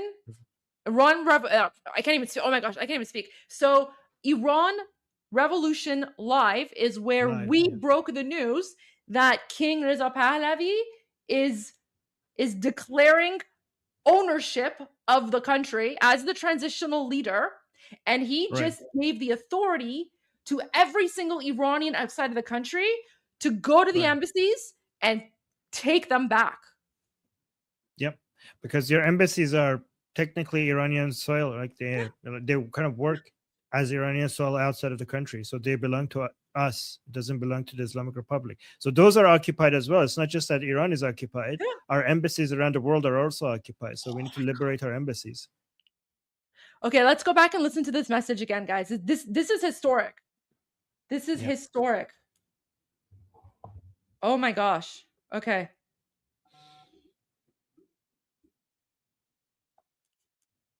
ملت عزیز ایران، هموطنان شجاعان، شما در 2 هفته گذشته به ویژه در 4 روز اخیر با تظاهرات میلیونی پایه‌های رژیم نامشروع جمهوری اسلامی را به لرزه درآورده اید. اینک با اتکا به پاسخ میلیونی شما به فراخوان‌های روزهای گذشته و با مشروعیت و مقبولیتی که از شما دریافت کرده‌ام، مرحله دیگری از خیزش ملی برای سرنگونی جمهوری اسلامی و بازپسگیری ایران عزیز را اعلام می‌کنم. 1. در داخل ایران علاوه بر تسخیر و حفظ خیابان‌های مرکزی شهرها، تمام نهادها و دستگاه‌هایی که مسئول تبلیغات دروغین رژیم و قطع ارتباطات هستند، اهداف مشروع به حساب می‌آیند. کارکنان دستگاه‌های دولتی و نیروهای مسلح و انتظامی فرصت دارند به مردم بپیوندند و یاور ملت باشند، یا اینکه همدستی با قاتلان ملت را انتخاب کنند و ننگ و نفرین ابدی ملت را برای خود بخرند. 2. در خارج از ایران تمامی سفارتخانه‌ها و کنسولگری‌های ایران متعلق به ملت ایران است و زمان آن رسیده که به جای پرچم ننگین جمهوری اسلامی با پرچم ملی ایران مزین شود. ما در آستانه بازپسگیری ایران عزیز از جمهوری اسلامی هستیم. خامنه‌ای و رژیمش چندین ضربه سنگین از شما خورده‌اند و نباید به آنها مهلت تنفس دوباره بدهیم. رژیم با کمبود جدی نیروی سرکوب روبروست و افزایش تیراندازی به سوی مردم نه از سر اقتدار، بلکه ناشی از کمبود مزدور و ترس از فروپاشی و سقوط سریعتر است. ما اجازه نخواهیم داد که این جانیان خون جوانان ما را بیش از این بر زمین بریزند. ما به آنها فرصت نخواهیم داد. ما به عقب باز نمی‌گردیم. آزادی ایران نزدیک است. خونهای به زمین ریخته شده فرزندان جاویدنام ایران هدایتگر ما به سوی پیروزی است. ما تنها نیستیم. کمک‌های جهانی نیز به زودی میرسد. منتظر پیام‌های بعدی من باشید. ما به زودی ایران عزیز را از جمهوری اسلامی پس خواهیم گرفت و در همه جای ایران جشن آزادی و پیروزی را برپا خواهیم کرد. Goldie, can you go back to where the parts where he's talking about the blood of Iranians being spilled? Guys, and pay yeah, attention. he cried. Because he's like, yeah, his voice gets shaky when he's talking about the lives of Iranians. Just دو، در خارج از ایران تنفس دوباره بدهیم. رژیم با کمبود جدی نیروی سرکوب روبروست و افزایش تیراندازی به سوی مردم نه از سر اقتدار بلکه ناشی از کمبود مزدور و ترس از فروپاشی و سقوط سریعتر است. ما اجازه نخواهیم داد که این جانیان خون جوانان ما را بیش از این بر زمین بریزند. ما به آنها فرصت نخواهیم داد. ما به عقب باز نمیگردیم. آزادی ایران نزدیک است. خونهای به زمین ریخته شده فرزندان جاویدنام Do you see right there how like his voice catches in his throat? Yeah, exactly that part. That's why Armin, that's why he was so upset this morning in the Maria Bartiromo interview, because he knows the casualty number is high, right? Because he has, like, guys, he has his team on the inside, right? Like, it's not just him, like, he's got a whole team. So he knows the number of casualties, and he knows it's high because the Islamic dictatorship is literally going scorched earth right now, and they're going to try to take down as many innocent Iranians as they can, right? So that's why you hear like his voice catches in his throat. آزادی ایران نزدیک است. خونهای به زمین ریخته شده فرزندان جاویدنام ایران هدایتگر ما به سوی پیروزی است. ما تنها نیستیم. کمک‌های جهانی نیز به زودی میرسد. منتظر پیام‌های بعدی من باشید. ما به زودی ایران عزیز را از جمهوری اسلامی پس خواهیم گرفت و در همه جای ایران جشن آزادی و پیروزی را برپا خواهیم کرد. Where his voice trembles. I want to say something. Yeah, go ahead. This is what Pahlavi means. The part where his voice trembles, that represents the care that all Pahlavi kings have for the Iranian people. Reza Shah, Muhammad Reza Shah, and King Reza Pahlavi. That what you in that few seconds what you just heard, that's why we love Pahlavi, because Pahlavi loves Iran. Guys, if you want to be involved, in history in the making, because I'm telling you right now, with that message, there are 10 million Iranians around the world, and we are about to show you footage of the demonstrations, the peaceful demonstrations by Iranians outside of Iran who have been showing their solidarity and support. There are hundreds of thousands of us all around the world, right? If you want to be part of history, you are welcome to go out to the Iranian embassy and help Iranians, because I have a feeling that the police might try to stop them, right? So if you want to help Iranians reclaim our embassy, reclaim our flag, go out there and join them. Take take the flag of your country with you. So for example, there's no embassy. There's no embassy in the United States. President Trump tweet? Wait, is it a tweet or is it Truth Social? Because Trump doesn't tweet or post on it. That doesn't mean anything to me. You have to be more clear. So if you want to support Iranians right now, go out and join them. And take the flag of your country with you, right? So for example, if you're in the UK, go and take the UK flag with you and go join them, because we Iranians were very patriotic. Yeah, go to the embassy in Greece, go to the embassy in Australia, go overwhelm. You guys can be a part of history right now. You can go out, find the Islamic Republic embassies, and you can help Iranians change them to Iran. You could be there. You could be there and witness that. There's no embassy in Canada. Well, the embassy in Canada is shut down, so I have a feeling Iranians are just going to go. Oh yeah, even if you're in Ottawa, go to the embassy. Go to the embassy and reclaim it. I mean, the embassy in Ottawa is shut down anyway, right? the police are gonna like this is gonna be an international law nightmare for the police, right? Because now that the king of Iran, well, here's like this is gonna be very interesting. So the king of Iran is claiming that he's a legitimate leader now, which means the Islamic regime is illegitimate, which means Iranians have the right. I can't go on live. I'm not in Ottawa. I'm not. It's like a 4-hour drive from where I am. I can't do that. But I'll try to see if I can find any like live feeds or live streams. Because Iranians are going to have a field day with this. So we will be here all night, and we are going to cover. We're going to cover all of this because I'm telling you, Iranians right now, they are going wild. Armin, I told you tonight was the night. Tonight is day 3. Remember the countdown? Yes. Goldie, I have a video that you are going to love. Okay. Because Iranians are fighting back by marking homes of regime officials. Yes, get them. Here, look at this. So on the video it says, you suppress us in the streets with violence, but we will come for your families and deal with you soon. So watch this. They're marking the homes of regime officials. The Lion of Iran is waking up, guys. The Lion of Iran is free. Oh, guys, do you know what that is? That's Derafsh Kaviani. That's the Sassanite symbol. Guys, if you are a channel member on my YouTube channel, you have that icon. You have that emoji.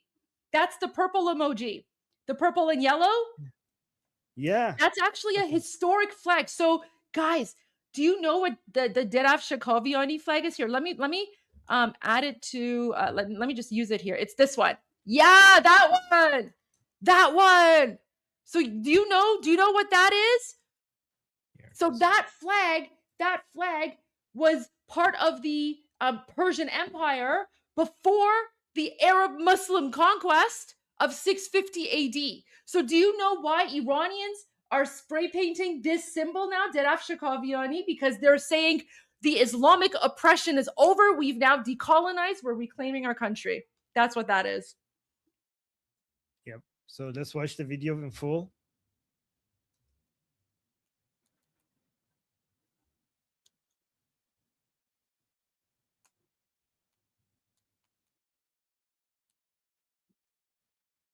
Look, they're writing the names of the people on their to tell you, like, we know you live here. Yes, that one. That one. Yeah. Oh, sorry. Yeah, someone in the members was saying, which one? That one. Goldie, can you send those to me so I could did. add them for my... I sent them all to you like days ago. Oh, read it? Okay. Yeah. See guys, those of you who are my channel members, I got you covered. You guys are probably wondering, what are all these random signs? Like, what are all these random emojis, right? But now you members, you get to do the same thing. I don't get, you know what, guys? Spam with as many emojis as you want. I don't even care right now. Just go for it. It's revolution. Guys, let's watch this video. Let's watch that full 21 seconds from the beginning to end one time. Okay, because this is glorious. This is a glorious video. There's no audio. Oh. Okay. Let's watch this from the beginning to end without any interruption.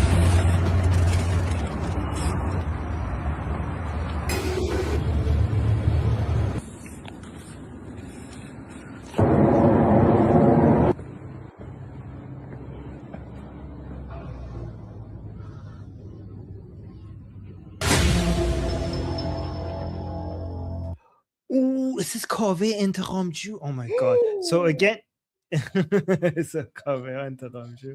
So again, the initial text says, you suppress us in the streets with violence, but we will come for your families and deal with you soon. So the hunted, the hunters have now become the hunted. The hunters have now become the hunted. That's what that means. Yeah, exactly. Yeah, exactly. So they're coming after the regime forces families. This is a very effective way to scare them. Get them. Get the terrorists. Yeah. Right. This is fantastic. Isn't this amazing? Wow. guys, again, like this is breaking, right? You're not going to see this. You're not going to see this on mainstream media until like, I don't know, 4 or 5 days from now. So if you want to like, if you want people to know about the breaking news, you share, like, do whatever, because we're giving you the breaking news, and we are going to live stream. We're going to live stream when Iranians go to the embassies. We're going to try to find live streams, and we're going to share it for you here. Oh yeah. Oh, this is getting doxed Persian Empire style, right? Because that flag, that symbol is like thousands of years old, right? Because again, guys, we're Iranian. We're not Arab. We're not Muslim. Our civilization existed for thousands of years before Islam was invented. Even like our food, our cuisine, is like thousands of years older than Islam, right?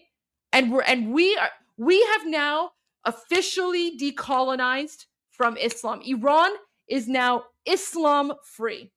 Boom. That's what that is. Yep. This is why that's exactly why people love that symbol. You got it. You explained this very good, Goldie. I want to show you another video that I just received. Okay. That is, we need to see this. Watch this. Look at the. You know how many protesters were killed in? Look at what the Free Palestine people think about the Iranian revolution right now. Watch this. Watch this. You know how many protesters were killed in Iran today? No, but were they protesting to free Palestine? No, the Iranian people have been oppressed by an evil regime since... Oh, then who cares? Free Palestine! Free Palestine! Who cares? Free Palestine. Who cares about... how like savage they are? Like, honestly, like these people are savages. They have nothing to do with us, right? Like our cultures, totally separate, right?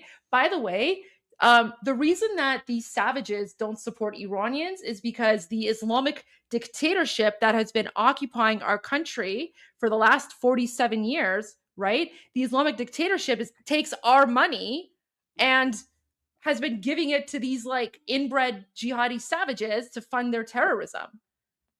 But no longer, after 47 years of like stealing Iranian money and using it to serve, like do their jihadi terrorism or whatever, it's over. Armin, do you realize something? No longer will the world ever again associate Iran with Islam or terrorism. So I never have to worry again about like saying I'm Iranian and wonder if someone's going to think I'm like a Muslim terrorist, right? Oh my God, yeah. Yeah, like I can finally say I'm Iranian. They're gonna think like you're more anti-Islamic than they are. True. I mean, we kind of are. We kind of are. But... They're like, you know what? I'm anti-Islam as well, but chill. That's what they're gonna say. But by the way, Tommy is now posting pro-Pahlavi content after he was on our show because Yeah, because before he was on our show, he was mostly posting anti-Islamic Republic, but not that much pro-Pahlavi. But now he's also posting pro-Pahlavi. Isn't that amazing? I love that. Of course.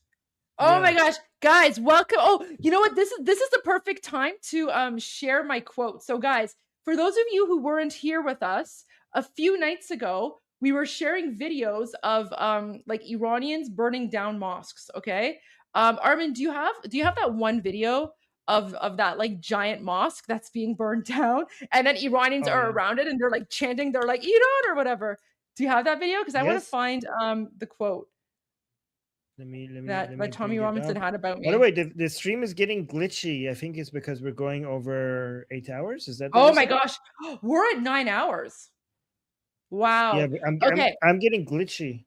Yeah. Okay. So guys, here's what we're gonna have to do. Okay. There's almost 60,000 of you here watching us right now.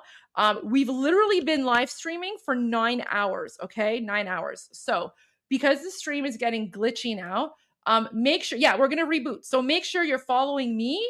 Make sure you're following Armin on whatever platform, and we are literally about to restart because guys, the night is young. We are just getting started. All right. We'll see you guys. We'll see you guys in like, I don't know, 2 minutes, 3 minutes. Peace out. Javid Shah. Javid Shah.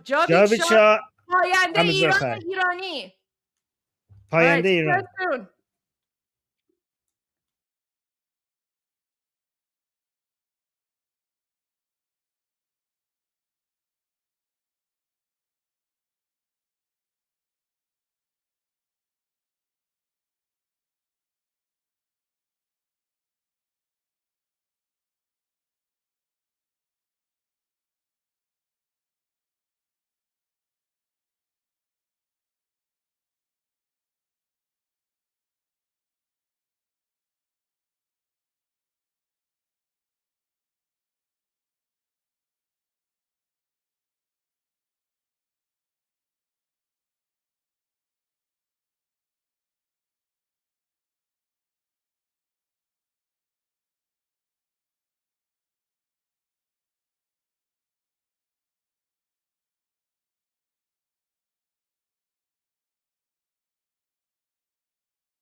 you.